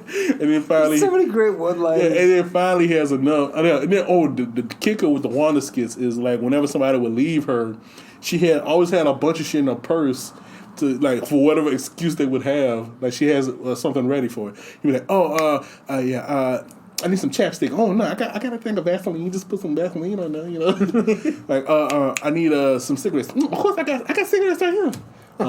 Get some matches. Of course I got cigarettes. I got matches. I need gas for my car. What you need? Unleaded or Supreme? You ain't got to go nowhere. I got you. I have you. You're mine. And then finally Tommy has enough and like runs out of there, and she's like, is your friend on crack? But then, like, cause he's left, and the other two are having a date, and she's alone. Like, all of a sudden, I'm ready to go. Mm-hmm. Like, come on, I said I'm ready to go. Like, I've been on dates with chicks like that. It's so awful. Oh my god! Like, why are you here? Why the fuck are you here, bro? Like, I'm trying to have a good time here. Like, I know you're my boy trying to get laid. I get that. But why did she bring you? Okay, like. And then at the end of the skit, like fucking they leave or whatever, and then but behind her friend's back, she goes to David and is like, "Here's my number, call me, I rock your world," and that became the catchphrase. Now, in terms of the character's look, the blonde wig came from Keenan Ivory Wayans. Yeah, so he was going through like they were looking for like something to spice up the character. Keenan went through like some wardrobe stuff. He's like, He's just like grabbing stuff. Like he get the wig, he's like, where that? You know what I'm saying? And then like gave her the big dress with the titties, like where that? You know what I'm saying?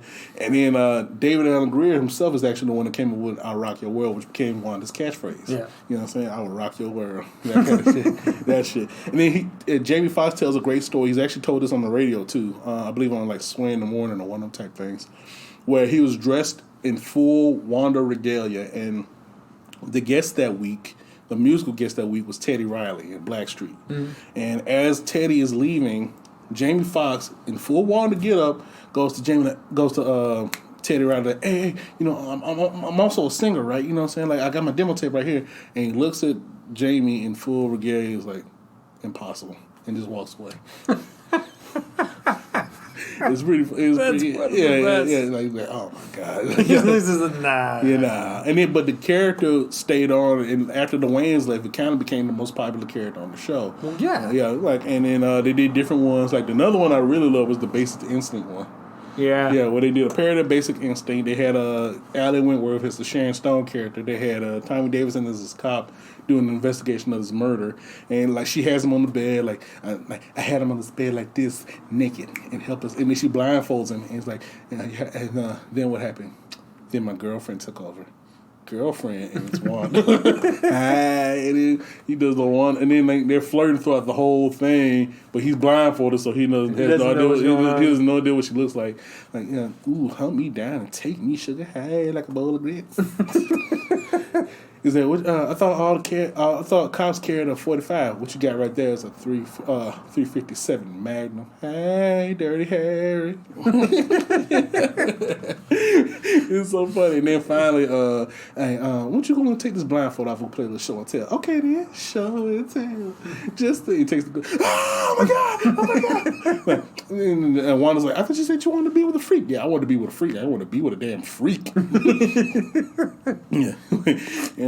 Yeah, and then like, and then she does the Basic Instinct thing, pulls out an ice pick, like, oh my god, don't kill me. And Wanda's like, shut up. I'm not gonna kill. I'm just gonna pick my teeth. And he's like, oh my god, I thought you were gonna kill me. And you know, then I'm gonna do what you gonna do?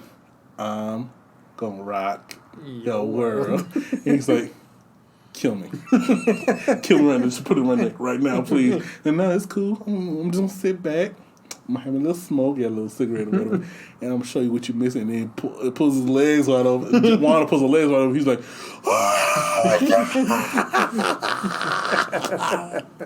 Lord in heaven, I've just seen the face of Satan himself. And he gets out of there still attached to the bed frame, which is a hilarious visual. And then, of course, she ends it sad. It's like, I was gonna rock his world, so aww. And the audience always feels sad for her, but she's like so gross. And then they did another one with it's the same thing. The usual foil in most of the Wanda skits was Tommy Davidson, and he will always be in some position where he does not see her at first. Right. And then, of course, they would be flirting throughout the whole thing, and then, like, he finally sees him, like, has this crazy reaction or whatever. That's when it's the reaction shots. Yeah, exactly. So, during the masseuse thing, Tommy Davidson has on these, like, leopard-printed underwear. And there's a great blooper of that particular scene where Jamie was just supposed to, like, slightly pull on the underwear, but he does the opposite. It pretty much pulls him all the way down. So you see Tommy's naked ass on national television. And Tommy is pissed off. You can tell he's so super pissed off. You can see him mouth the words, "I'm gonna fuck you up." And it's just like that moment in Black Dynamite. Yeah. When he accidentally hits the guy for real. Yeah. Just like that. But yeah, they're mouthing out words and shit. And then another great one, Jim Carrey as Dracula. Oh, yeah. And it was the Bram Stoker's Dracula version, so the Gary Oldman version of Dracula. Yep. And it's Jim Carrey doing it, at last I finally have my bride, and it's Wanda. And she's like, I've crossed oceans of time to find you. Hey, could have just called. It was so funny. And then apparently the whole thing with Wanda is like, I have to leave. I have to leave. The same thing. Like, I have to leave. I have to go home to my coffin. And she has a coffin in her apartment. And let me rock your, let me rock your underworld. Yeah. And then he's like, okay, if we want to do it, I want to do it in the sunlight. And she's like, okay, then. Let the world see.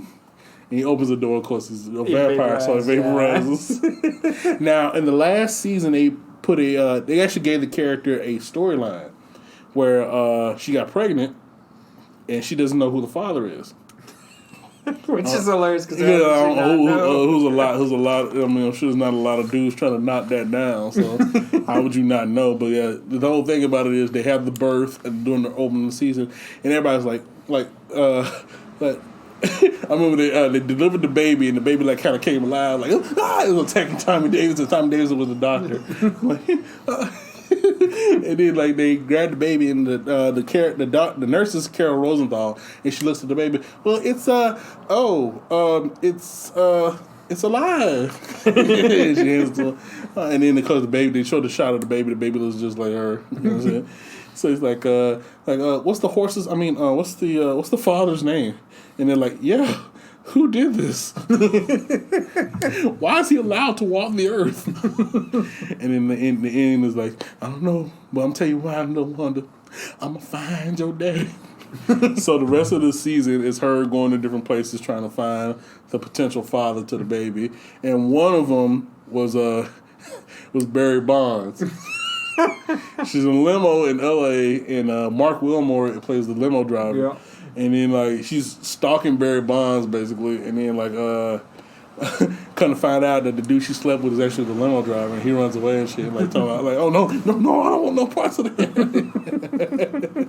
It's so fucking gross, man. Like fucking, oh yeah, like I said, who would knock that down though? Like who? Well, that's what's so great about that character in particular, and again talking about like reality informing comedy. Mm-hmm. Everybody's been there.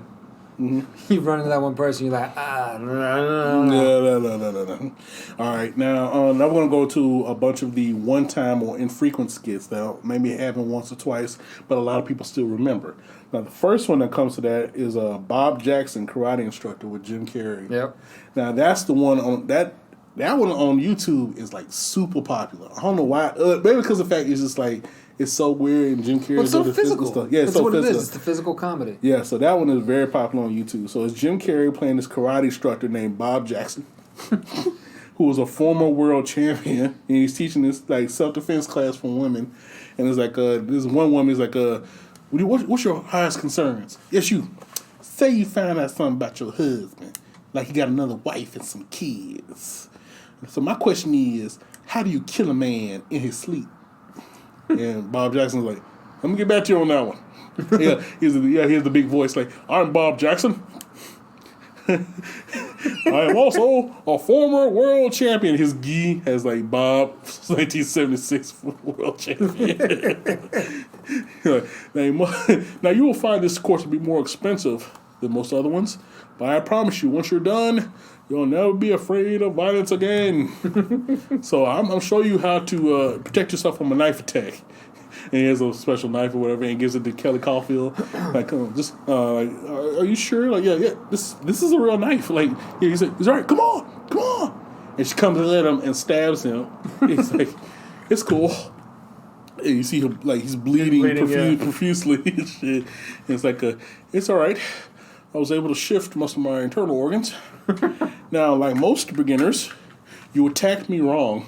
And you're supposed to come at me like this, and he has like the arm like extended like crazy, like where it looks like the original Halloween, exactly, or Psycho. Yeah, exactly. So and he's like, just try it again. I'm like, you sure? Yeah, let's try it again. And she stabs him again in the stomach this time. He's like, oh man, look, it's all right. You're still bending those elbows though. You got to keep the arm completely straight. That's the whole key. And then she finally does what he asked her to do. And she's like, yeah, like this guy, yeah, just like that. Bah, bah, bah, bah. Fucks her up, man. And they're like, hey, come on, you crazy? This is our first class. I had to show her how easy it could be. And like, you know what? This is a fraud. Yeah, and I looked it up. In 1976, Chuck Norris was the world champion. He's like, I never said I was the only world champion. There were a bunch of them. I sparred with Elvis. And of course, it ends with his class people kicking his ass. As you'd expect. Yeah. Oh yeah. The Buttmans. You remember this one? No, I don't think I know the Buttmans. So the Buttmans is basically their version of Coneheads. So what it was, like, you know, as the name implies, instead of cones on their heads, the family has butts on their foreheads. The entire family. He's like a husband, wife, and 2 kids, and they all have, like, you know, butt things or whatever. And everything's like butt jokes and like jokes about cracks and shit like that or whatever. And the funniest part was like in the first one, some guy comes to the door. It's David Andrews, like, hello, gas man. He walks in there. Oh, it smell like foot and ass in here. Like, we don't smell anything. Like. And then so the husband and wife always dancing together, like dancing cheek to cheek. Now they had these ass prosthetics on their heads and shit. And then one episode had the daughter going out on her first date, and she wears like this headband. It's a thong. Yeah, I remember that. Yeah, she's like, that's a beautiful headband. Thank you. I got the idea from a share video. And her date is Richard Dickerson, a white boy with big prosthetic nose that look like a dick. And then the funny thing about it is the family's like weirded out about, like, can you believe that? Our daughter dating a white guy. They only did like 2. I think I only did like 2 episodes of the Buttmans, but it was so weird. All right, now this is another one of those one-time skits, but it actually goes back to something we talked about the last episode, Arsenio Hall. Cape Rear. You know what that one is? Oh, yeah. So they would. So basically, what happens is Keenan Ivory Wayans as Arsenio Hall, and Jamie Foxx is Eddie Murphy wearing the fucking Eddie Murphy Raw outfit, with the purple leather suit and shit. And they basically doing a reenactment of the 1991 Martin Scorsese version of Cape Fear with Eddie doing the Nick Nolte part and Arsenio as the Robert De Niro, you know. The Max recently, Cady, the recently released convict. Yeah, exactly. So what it is like, it starts out with Eddie Murphy like in a movie theater, like, like with his bodyguards and shit. Hey, it's crazy, man. You know, it's nice to see a movie theater that still shows the Golden Child. So they're sitting there watching it, and Arsenio is in front doing the loud laugh like Max Cady does in the movie. He's doing the Arsenio version. And then like, hey man, this guy's laughing like a jackass. Why would Arsenio hate them? Exactly. Eddie, you remember 4 long years ago, you banished me to my own show, and you know I wanted to be a big movie star like you. Like, look, man, I told you, man, like, you had your own thing, like, but you just doing too much. Eddie, you don't know pain. You have no concept of time. You never had to interview Ed Asner. You want to know pain? You want to know pain, Eddie? You try to kiss Diana Ross. The hair moves. Like, oh, I saw a picture of Paula Abdul before the nose job. That's pain. And then Eddie Lee's like, I want your career, Eddie. I want your career. I just want to party all the time. Party all the time. He keeps stalking him. Eddie's like calling the police and shit. Like, but the police are asking him to do like Eddie Murphy jokes. Like, oh yeah, this is Eddie Murphy. Can you please go? I can't do Eddie Murphy voice, but this is Eddie Murphy. Could you please help me out here? Like, okay, I'll do it once. So he doesn't laugh on it. Okay, I'd like to talk to you about the thing. Like, okay, now can I get some assistance out here, please? And like, yeah, and then doing the whole, keep asking him to and then doing the whole thing with the wall with Arsenio. Eddie, my people tell me that you have a restraining order against me, and I think that's very rude, Eddie. We're gonna have a good time, Eddie. We're gonna party all the time. Yeah. He just keeps stalking Eddie and shit. He keeps wearing out Eddie's single. Yeah. I want your career, Eddie. Your career, except for those last 3 music videos you made. But yeah, they called it Cape Rear. That was the name of it. Yeah, that's a killer one. Oh, the Capitol Hillbillies. Oh yeah, that's good. Yeah, but what they do is a reenactment of the Beverly Hillbillies, except this is with the newly elected at the time, Bill Clinton and Hillary Clinton. Mm-hmm. Come listen to a story about a man named Phil. So he got to take over Capitol Hill, but before he ain't ever took any creed, he went to Vietnam and he smoked a little weed. Didn't reefer, that is, didn't inhale. The Capitol Hillbillies. Yeah, I hope he does. I forgot what it said, but like something Creed, and I hope he doesn't do to the country what he does to Hillary and Jennifer too. And Jennifer Flowers. I'll come back now, you hear? Oh, that was funny. Oh yeah, the Boner 2000.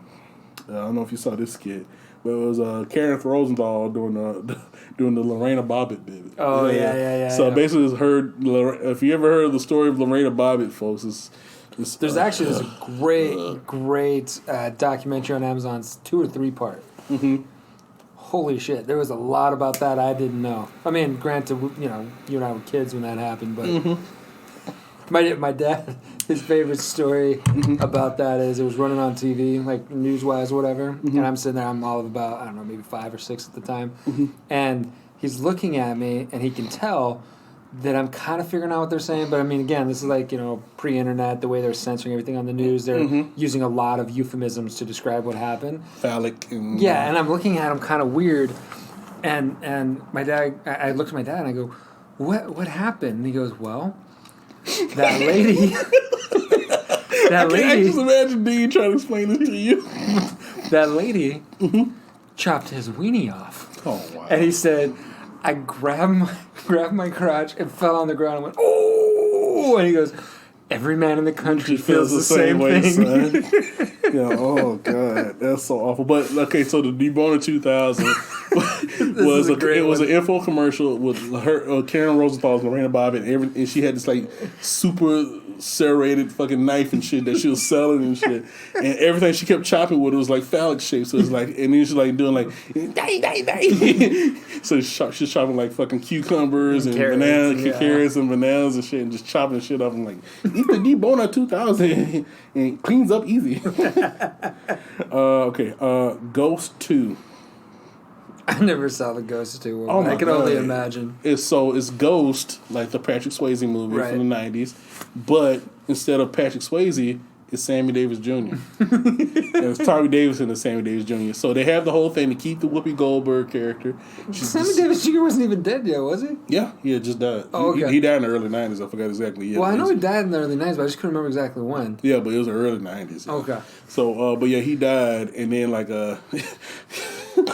so what happens is they do the whole thing with Whoopi Goldberg's character being a psychic medium, whatever, like, and then Sammy possesses her.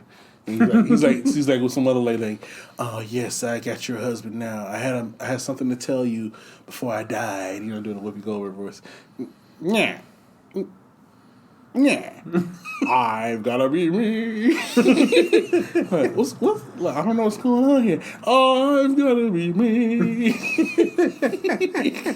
And then it comes out, and Sammy Davis Jr. like, I need you to give me a yeah, babe, I'm back, and I'm good to be here. Doing the Sammy Davis Jr. shtick. And it's like, how do I know you're the real Sammy? How do I know you're the real Sammy? Like, he's like doing these little songs and shit. I've got high hopes. I've got high hopes. Like, anybody can do a bargain basement Sammy. Okay, I got one for you. Cut, don't do the crime if you can't do the time. No, keep your eye. Okay, it is you. Only Sammy would take credit for singing the theme song to Beretta. It was so stupid. And what it is like Sammy Davis Jr. wants Whoopi Goldberg to find Sammy's wife so he can have one last message to her or whatever. Right. And then at the end they do the whole possession thing. And Sammy possesses Whoopi's character and does the song Mr. Bojangles to his wife. Oh. But it does relevant to Sammy. Like, I knew a man, his name was Sam, he danced for you. That old soft shoe. But then he died, and the IRS took what was due. and left you blue. He took everything he could find, except my love for you. Dun, dun, dun. Mr. Bojangles. Mr. Bojangles. And honey, I love you. I love you too. Now hug me like you hugged Nixon. It's like this awkward ass hug and shit. Goes to, yeah, babe. Oh, yeah, Grace Jones. You ever see Grace Jones on Living Color? No, Kim Wayans. A lot of these one-offs I think I missed. Kim Wayans played Grace Jones on there. It was hilarious. Like the first one was a blind date episode. It was like Tommy Davidson was like the guy, and Jim Carrey was like this French waiter. And he's like, I'm really nervous. Blind date, monsieur. And like, yeah, how'd you know? Well, you're French. You can just tell. And then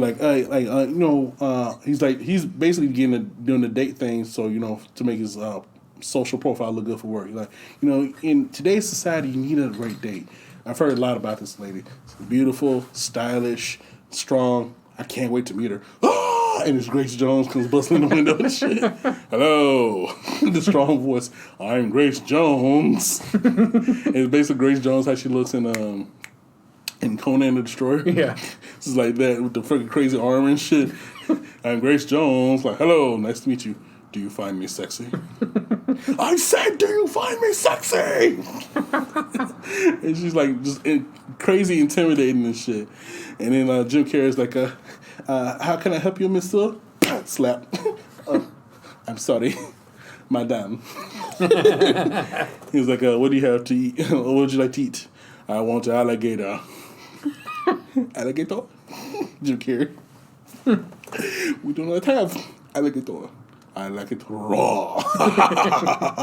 And then Tom Davis is like, so what are your interests? What do you like to do? I like to chew glass.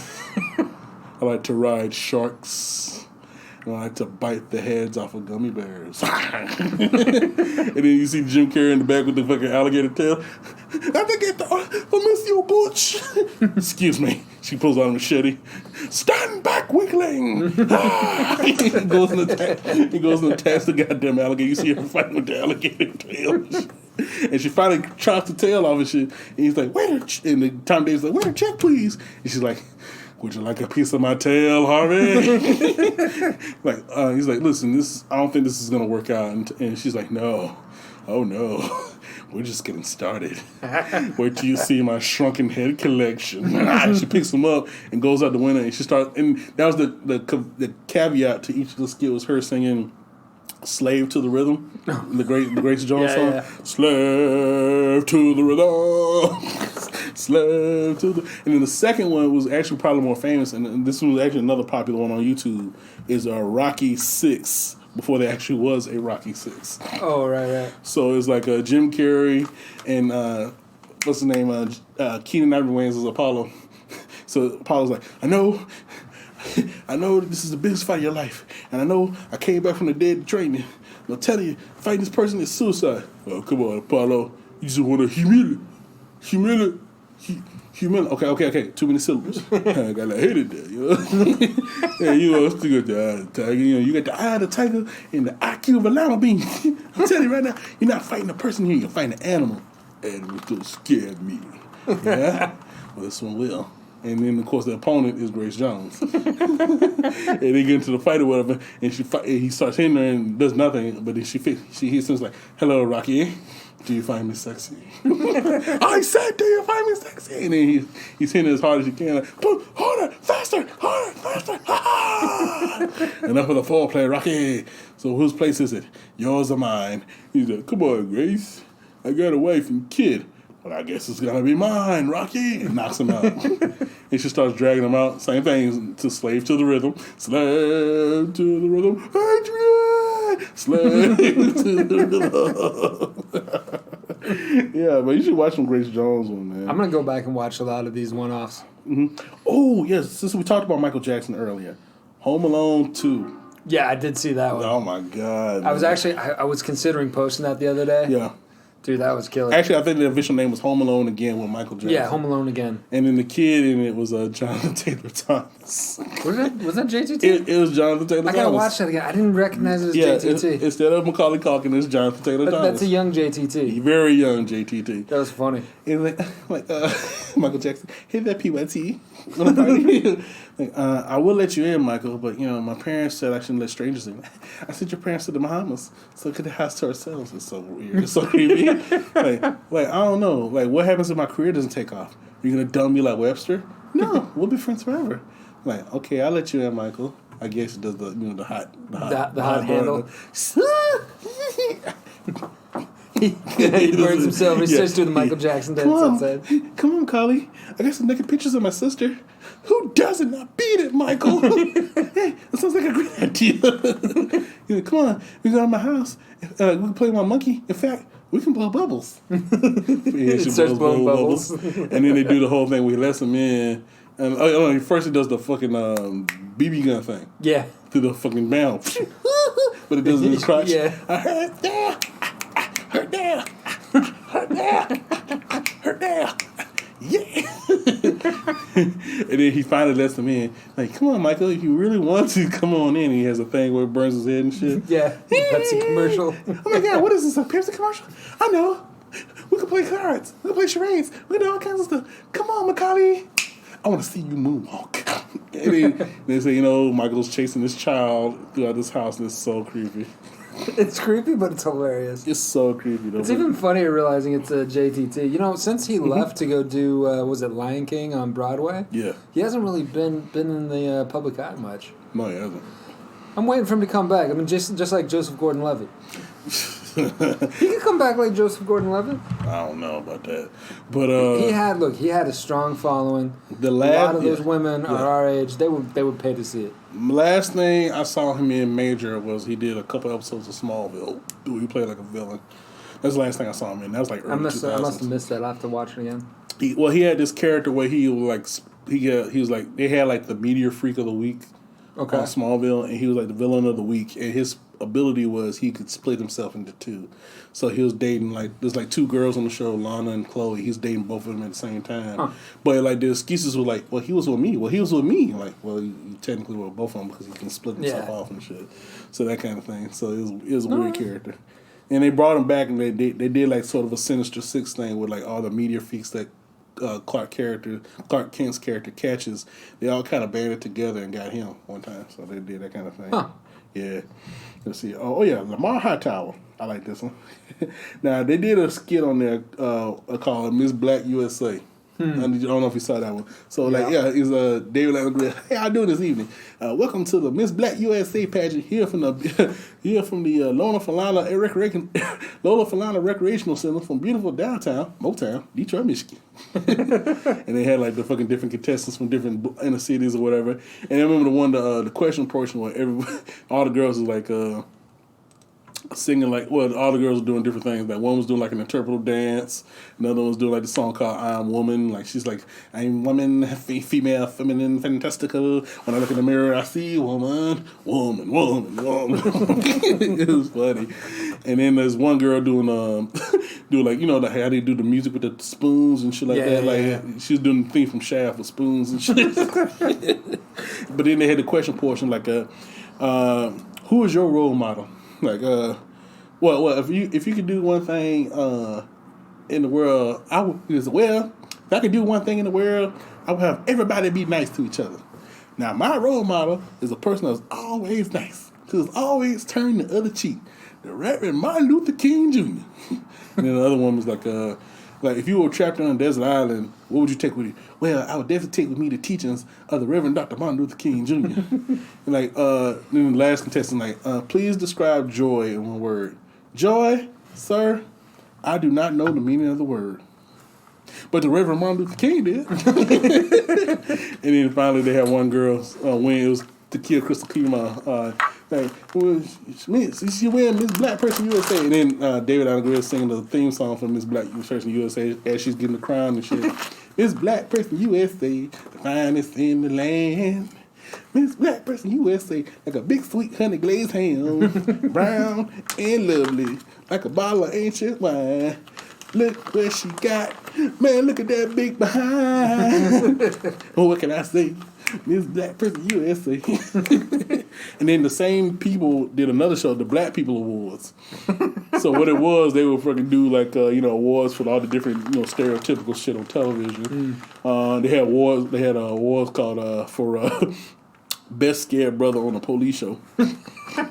I remember the nominees were like it's like Marlon Wayans, like just looking so scary, like whatever his name is, and Jake and the Fat Man is Marlon Wayans, like, oh my God, please, just don't kill me, man. And then another one is Sean Wayans acting like he's a crackhead, like, I tell you, brother, I'm clean, man, come on, I got 5 kids, man. And then the last one is Jamie Foxx, he's like,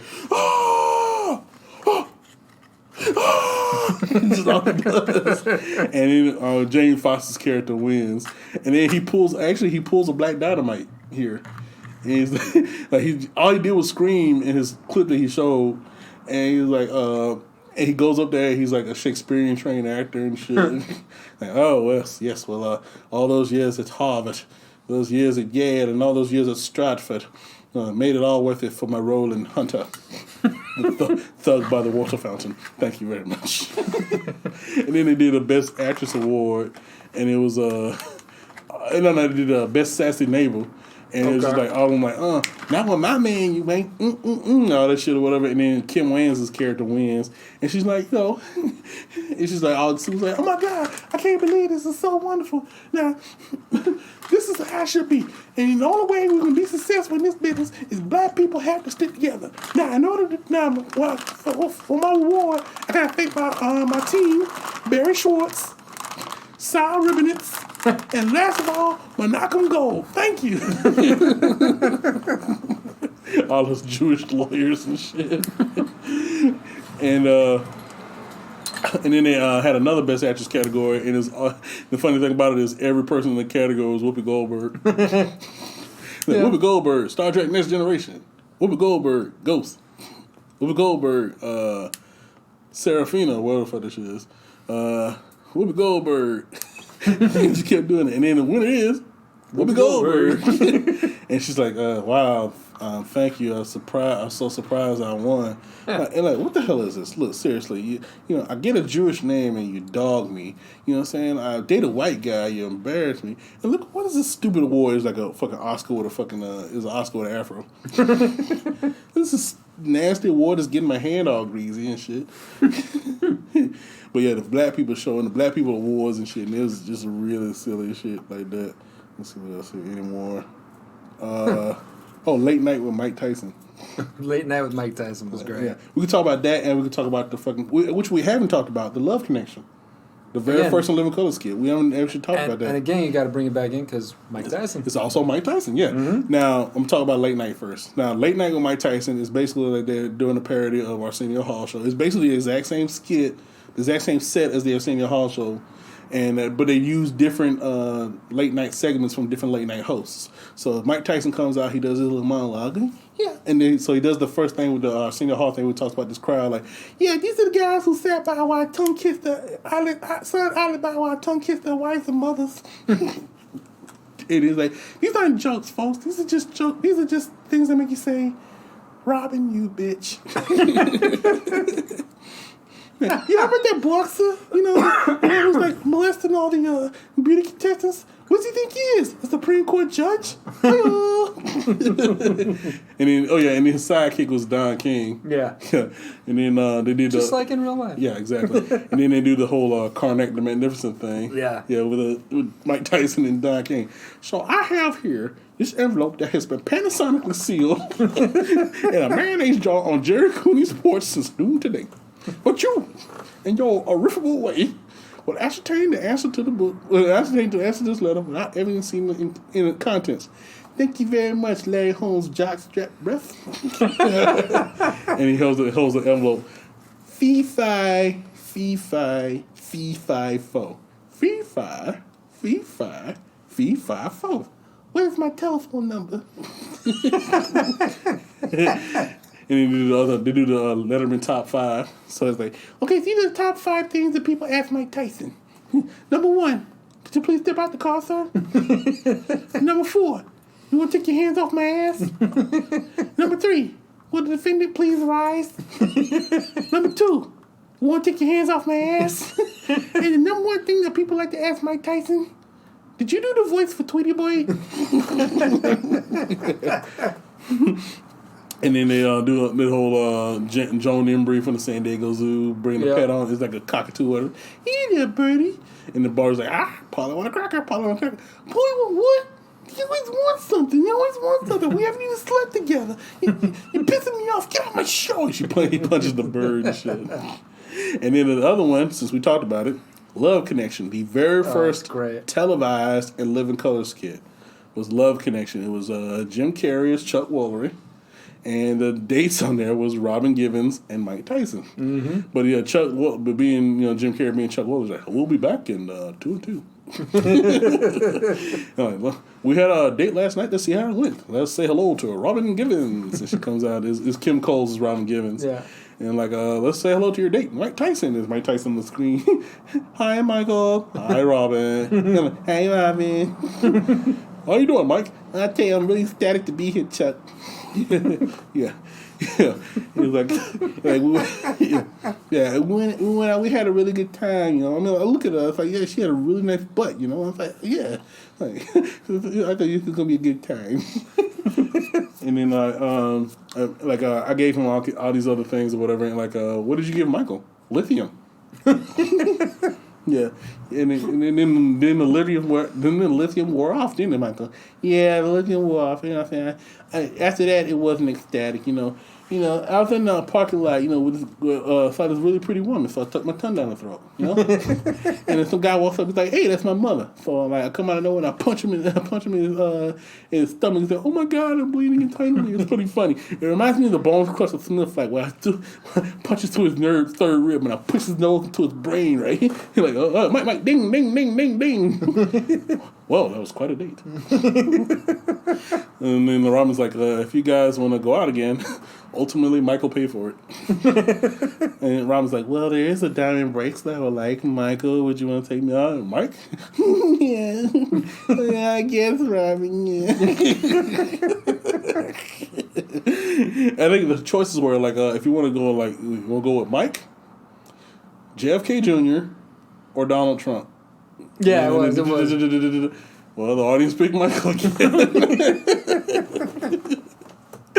And then, speaking of Mike, 3 champs and a baby. Yeah. A parody of the movie 3 Men and a Baby with Tom. So instead of Tom Selleck, Steve Gutenberg, and Ted Danson, we get Mike Tyson, Muhammad Ali, and Sugar Ray Leonard. And then I love because the 3 guys are interacting together like freaking like. And then Muhammad Ali is portrayed as like having memory lapses and shit, and like being incoherent. And Sugar Ray is like super pretty and shit. And then Mike is just being Mike and shit. And then the first one like Mike Tyson's like, hey, is this Buster Douglas? Is this the guy that fought Mike Tyson? Yeah, I think you should fight him again, like tomorrow. Yeah. Like what? Okay, so yeah, it's me, Buster. Come on, man. Let me borrow the belt for a weekend. Let's not deal with the bras. Okay, fine. I'm gonna give Robin's mother your number. Like, what's the thing you used to say, Ali?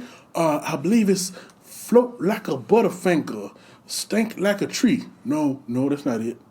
And then Sugar Ray, hello, I believe it's float like a butterfly, sting like a bee. The Sugar Ray stilted delivery and shit. Yeah. And then they find the baby on the fucking doorstep and shit. Like, what's it say? What's it say? I can't read it. Yeah. And then Sugar Ray reads the letter. Remember that party last year? Well, here's your baby. And like, wait a minute. That could be any one of us. We were all at that party. It's signed Judy. Oh, Judy. Well, maybe I guess we can share the responsibilities of the baby too. So apparently all of them knocked down Judy. Apparently. Yeah, and he like fucking like hey there, baby. I want you to look in my eyes. Take a look at the prettiest man you ever seen. Like shit, Ray Leonard. His shit, but the baby pisses on him and shit. Yeah. And they do like the whole like you gotta change the diaper so the baby doesn't get a rash. The baby got roaches. Oh, this baby got roaches. Is hi, it's me, Muhammad Ali, Z-Con roach spray, the best roach spray in the world.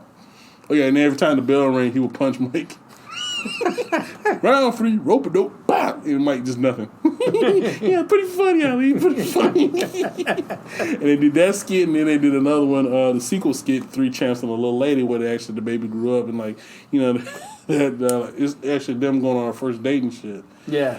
Like he's like, I remember the first time I saw I saw this most beautiful. I remember I was doing this fight. I saw the most beautiful eye I ever seen, and it winked at me. Then I picked it up and put it back in the socket. And then I'm like, this I remember my first date. They're like, you do? No, I don't. Look, if anything goes wrong, you can call my number. I roll in the ball. I get in the roll. I come right over. No, Mike. And then her date comes out. It's freaking Jim Carrey. Like, Dad, this is my date, Jerry Cooney Jr. And Mike like lightly taps him. Hey, kid. Mouth goes, but he's done. And then Muhammad Ali's like father, like son. Yeah, so those were pretty funny, man. Yeah, let's see what else. There's another one time where, this one we're gonna talk about. Little Magic. Little Magic, the female little girl character. Come to find out, this is actually based on Kim Wayans as a girl. I didn't realize that. Yeah, it was actually based on Kim Wayans herself. Now, Keenan tells a really great story about how Kim, of the Wayans kids, like they were all like a funny family. They all kind of had inklings of wanting to be stars, but Kim really wanted to be a star. And then there's one particular time where she like was supposed to be in this play, but they had certain things that they required her to get, like tap shoes and like artificial wings and shit, and the family couldn't afford it. But that didn't deter Kim. So what she did was she got some wire hanger and some curtains and made her own wings, and she got some bottle caps and pretty much nailed them to the bottom of her shoes to make some tap shoes.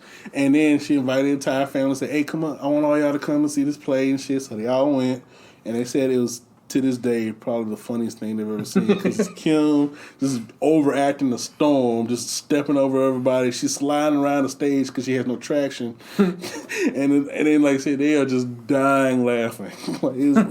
And like they based the character Little Magic, and this little girl they were having a living color named Little Magic was constantly trying to make herself a star, and you see her mother, who's played by David Allen Greer, like, Little Magic got to do this. There's a big producer out there, you know. Like, oh, my mama do this, and then we're gonna get out of the ghetto, Little Magic, and then we're gonna be able to get the second, get you a boob job, Little Magic, and then we'll be able to get the boot out the car. Oh, hush up, sorry, mama. That's all right, baby. Now go and get ready. And she always introduce herself. Hi, I'm Little Magic. I'm Miss Smile Bright, 1987. See? Little big smile and shit. But yeah, it'll always have her just overacting the storm and different things, and completely taking attention away from all the other people that are in skits with her or whatever. And she just like, you know, oh my God. Just owning it. They're just going with it, man. She would just take it, bro. Oh my God. Oh, Tracy Chapman. Huh? You remember the Tracy Chapman? Oh, one? yeah. Yeah, Kim Wayans again. Another dope quick Kim Wayans skit where she's... Of all the Wayans, because she's probably the most overlooked. Definitely. Because, like, fucking, like... And wrongly so. Yeah, if you look at the original Living Color shit, she was, like, just over the top. Like, she... Yep. As over the top as Marlon is, Kim was in the initial beginning. She was the over the top one of the family. Like, and she was like so crazy physically and just so out there, whatever. But the Tracy Chapman one was very subdued performance, but she was still kind of doing herself or whatever, and it was basically making fun of the singer. Would you call Tracy Chapman like a folk singer or? Sure. Okay, folk singer Tracy Chapman. I don't know enough about her music to really. Well, all people really knew was like Fast Car, and my shit is the "Give Me a Reason to Stay." That one, I like that one. I like that song. Of course you like it. And I turn my back to around. Give me a reason to stay. It's all the lyrics is. It's very easy to know. It's all the lyrics. Don't worry, everybody's judging you. And I turn right back around. Everybody's judging him. Yeah, man, it's great. Just do this the rest of the podcast. But at the time, Tracy Chapman had the very popular song "Fast Car." Like something about fast car. I don't know. Yeah, but it was pretty Put a much the gun to my song. head. So what it was is like they were making fun of Tracy Chapman's writing style, like basically that she had no real, range in terms of writing. It was a narrow vein. Yeah, it was just her singing about random shit or whatever. So what it was is Kim in her apartment as Tracy Chapman trying to come up with a new hit song, and she decides to look outside her windows to look for inspiration, talking about life or whatever. Mm-hmm. She goes out one window. She says like old man got hit by a bus. The doctor put up his neck. Yeah, hustled down to welfare line. Had to pick up his check.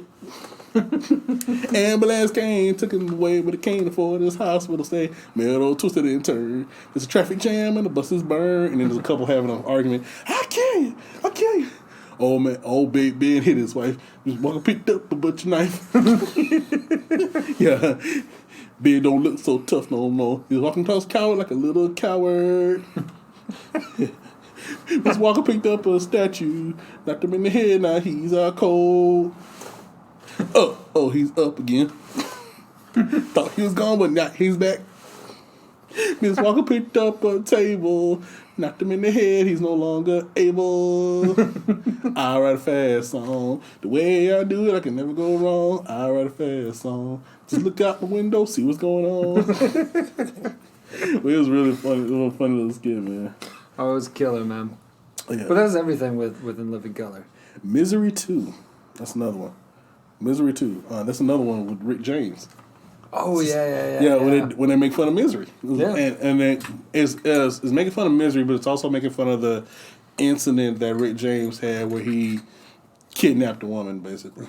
Yeah. They had so in the early 90s, late 80s, early 90s, Rick James had an incident where he had a party, and he and his girlfriend at the time more or less kidnapped this woman and held her in their basement for a couple of days doing sex things to her.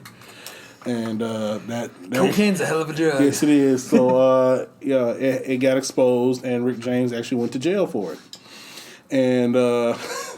And so they're making fun of that, and they're making fun of the movie Misery. So it's Rick James and the girl or whatever. He's like, Mr. James, can I please go now? The party's over for a couple days now. Oh, there's another party going on, baby, and it's in my pants.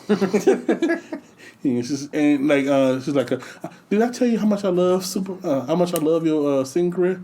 Better than Tina Marie? Much better. In fact, I love what MC Hammer did with your Super Freak, and that's when he snaps. MC Hammer? You say MC Hammer?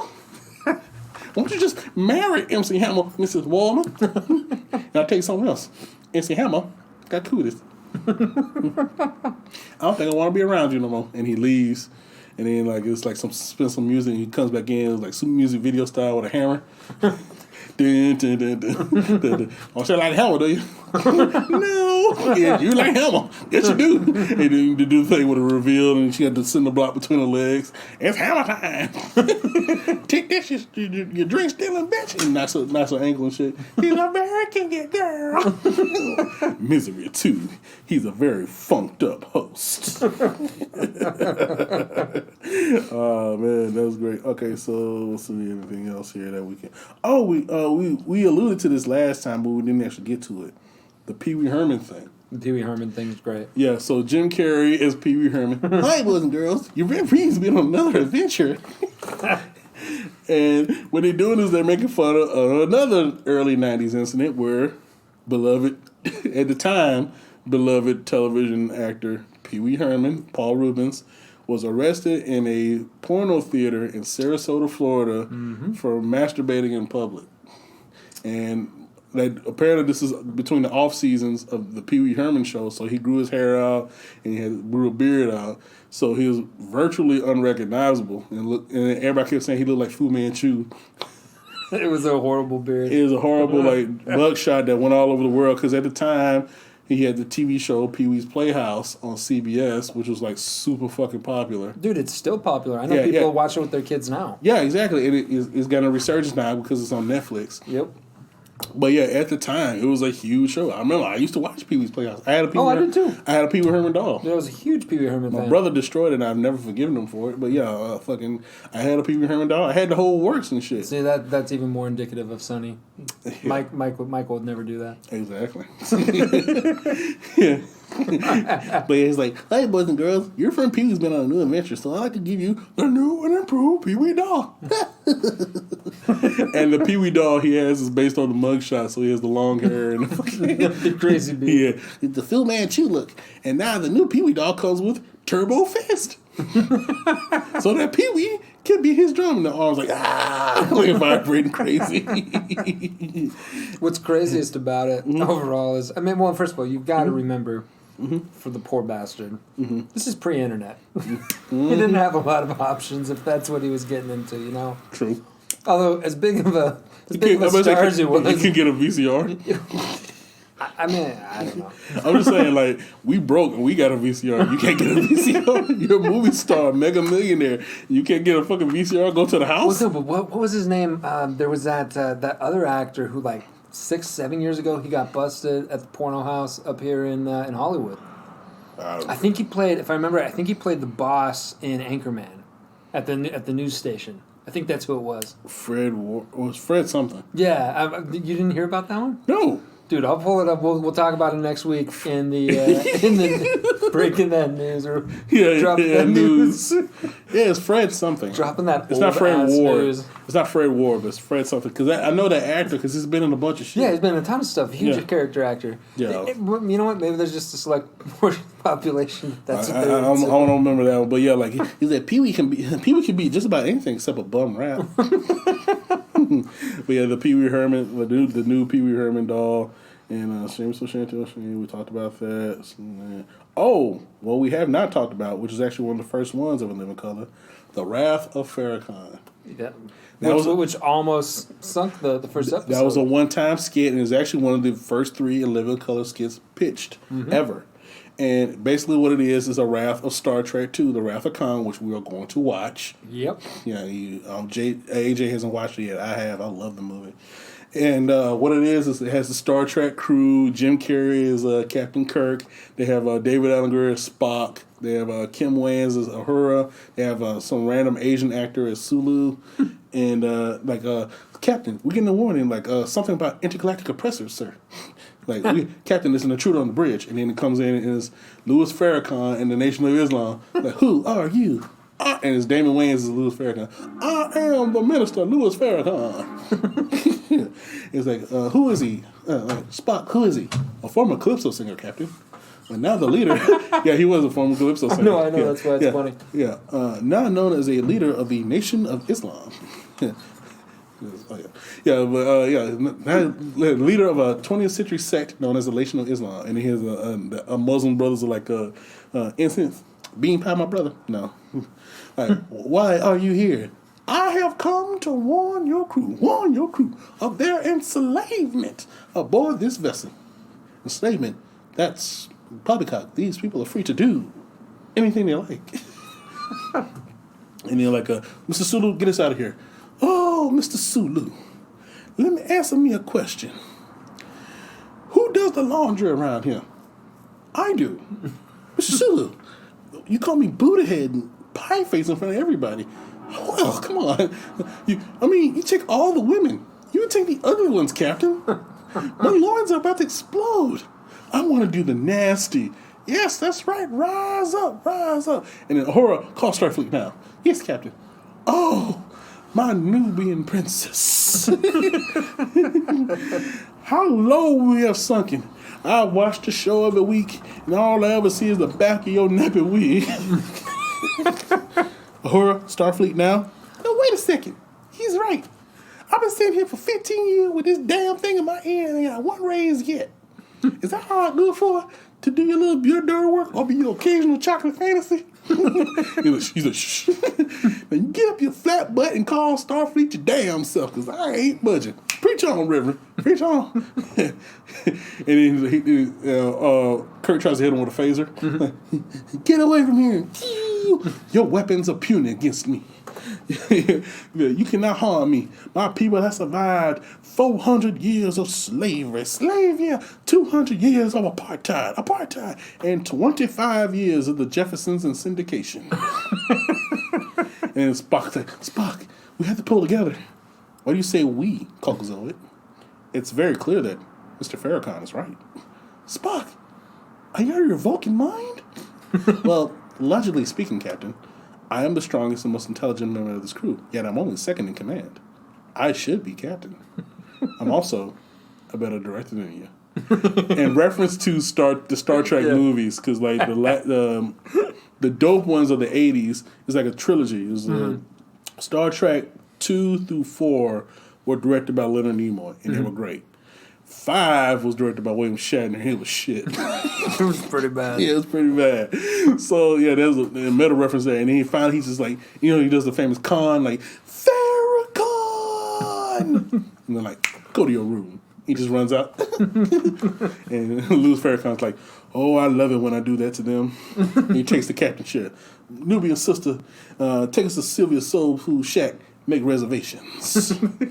I'm in the mood for some black and white fish. Mr. Sulu, what will you have? Sylvia. Right on my horny Asian brother. Warp Factor 5. Destination 125th Street. That was such a great skit, man. Oh, Ted Turner's Colorized Classics. Oh, God. Jim Carrey as Ted Turner. Talking about, because they at the time they had Turner classic movies. Yeah, and they were getting on Ted Turner for the bastardization of these films, basically colorizing them. And they're like, it's not supposed to be colorized, it's supposed to be black and white. The whole getting down. Right. And he's like, I don't give a fuck, I own them. I can do what the fuck with them. Exactly. Yeah, and he's like, he actually does that in the skit, like, and some people are not keen on. I'm sorry. It's so funny because he has a great Ted Turner with the T and some people's artistic sensibility, but they're mine. And I do whatever I want with them. Nah. So here tonight we're gonna show one of our colorized classics, and I hope you like it. It's called Casablanca. So it's Casablanca.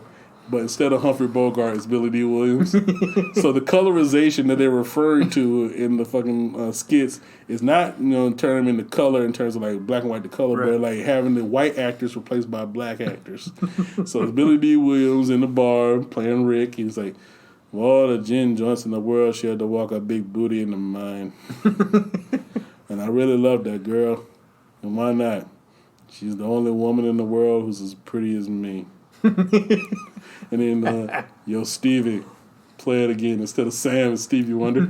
You're my speed and my this. That kiss is to the kiss. A fire to the side. The third thing, baby. And the fundamental things apply. As time goes. It's fucking hilarious. He said, next time, join us next time. We'll have Citizen Kane starring Jimmy Walker. And I think you'd agree. It's dynamite. And then they did another one. They only did 2 of them, I believe.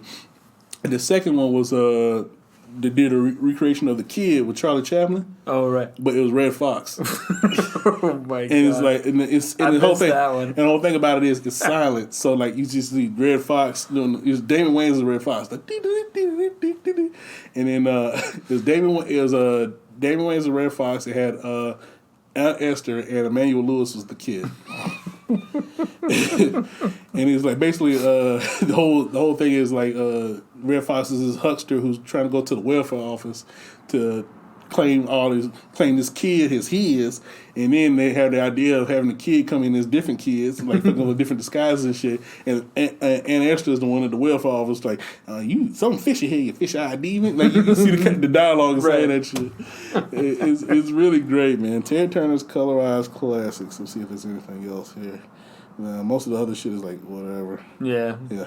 Oh, the Lost skit. Have you ever seen that one? No, I don't think so. Bolt 45. Oh, yes, I have seen this. Bolt 45. Yes. So because I forgot they cut it because they thought it was too it was too edgy. much. It was way too much. So in May 5th, 1990, they broadcast an episode of Living Color with a Oh, my skit God. called Bolt 45, basically making fun of the Billy D. Williams Colt 45 commercials. And it's like, Yeah. premium malt beverage works every time. You know that shit. Yeah. So Billy D. Williams had a Colt 45 commercial, so they did Bolt 45, which is like this ghetto ass woman. Billy D. Williams is in his house. He's like, stylized, has some Bolt 45. The woman is super ghetto. But he's supposed to be like, the original most interesting man in the world. Yeah, but then she drinks the Bolt 45 super quick and eventually passes out. Well, she drinks a whole 6-pack of them. Yeah, exactly. And then she falls on this table, unconscious. And then, you see Keaton Alvarez's character get on top of her as if to insinuate he's about to have sex with this drunken woman.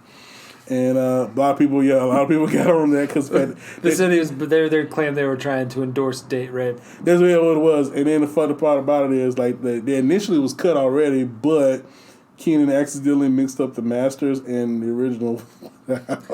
Yeah, it only aired the once. Now you can find it on iTunes, or not iTunes, YouTube if you look for it. Yeah, and then since then, when they go into syndication, when that particular episode, they replaced it with the Exxon family. With Jim Carrey playing the Exxon captain. Yeah, so that's what the skit is supposed to be. All right, so that's basically most of the skits themselves. Pretty much covers part 2 of Homie Don't Play That. Yeah, more or less. Yeah, man. And we got through basically all of them, man. Yeah. Yeah. Now, like I said, we were going to go into some facts about the cast members, but it's a little late, you know what I'm saying? And freaking I think we've covered most of the. Yeah, I think we got the biggest pieces. Yeah. And besides, we don't want to give you everything because we can't really talk about it again. Yeah, we can't blow our load.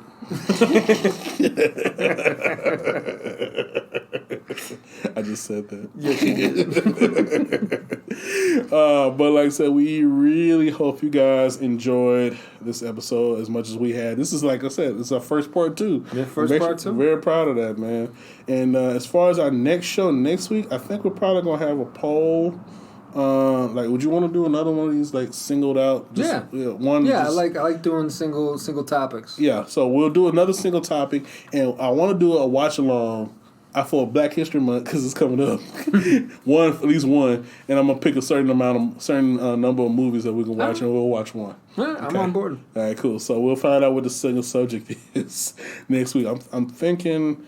Okay, so we've done TV shows, we've done TV spin-offs, we've done Living Color. What you think would be another good subject? You want to do a single character? We could do a single character, or we could go genre. Okay. Like the best of what are our favorites of this particular genre? Yeah, we could come with some genres for people to pull up, something that's got some history behind it. I mean, you could do anything. If you want to do gangster movies, right? You could throw in. You could do Scarface. You could do Godfather. You could do Casino, Goodfellas. Like niche movies. Yeah, okay. Something that's niche, something beyond comedy, but something gets a little more specific or beyond drama, something like that. So. I got you. Okay. So we do 80s sex comedies or 90s gangster movies or that kind of thing. Yeah, and we'll go with something on there, let people vote, and then which one they decide they want to go with, we can do a deep dive on it. Sounds good to me. All right. That's what's up. All right, folks. So this has been another edition of Dropping That Culture with JD and AJ. I'm JD. And I'm AJ. And we hope you folks have a good night, and we'll catch you next time. Thanks for listening. Dropping that culture. Dropping that culture. Dropping that culture. Dropping that culture. Dropping that culture. Dropping that culture. Dropping that culture. Dropping that culture. Dropping that culture. Dropping that culture. Dropping that culture. Dropping that culture. Dropping that culture.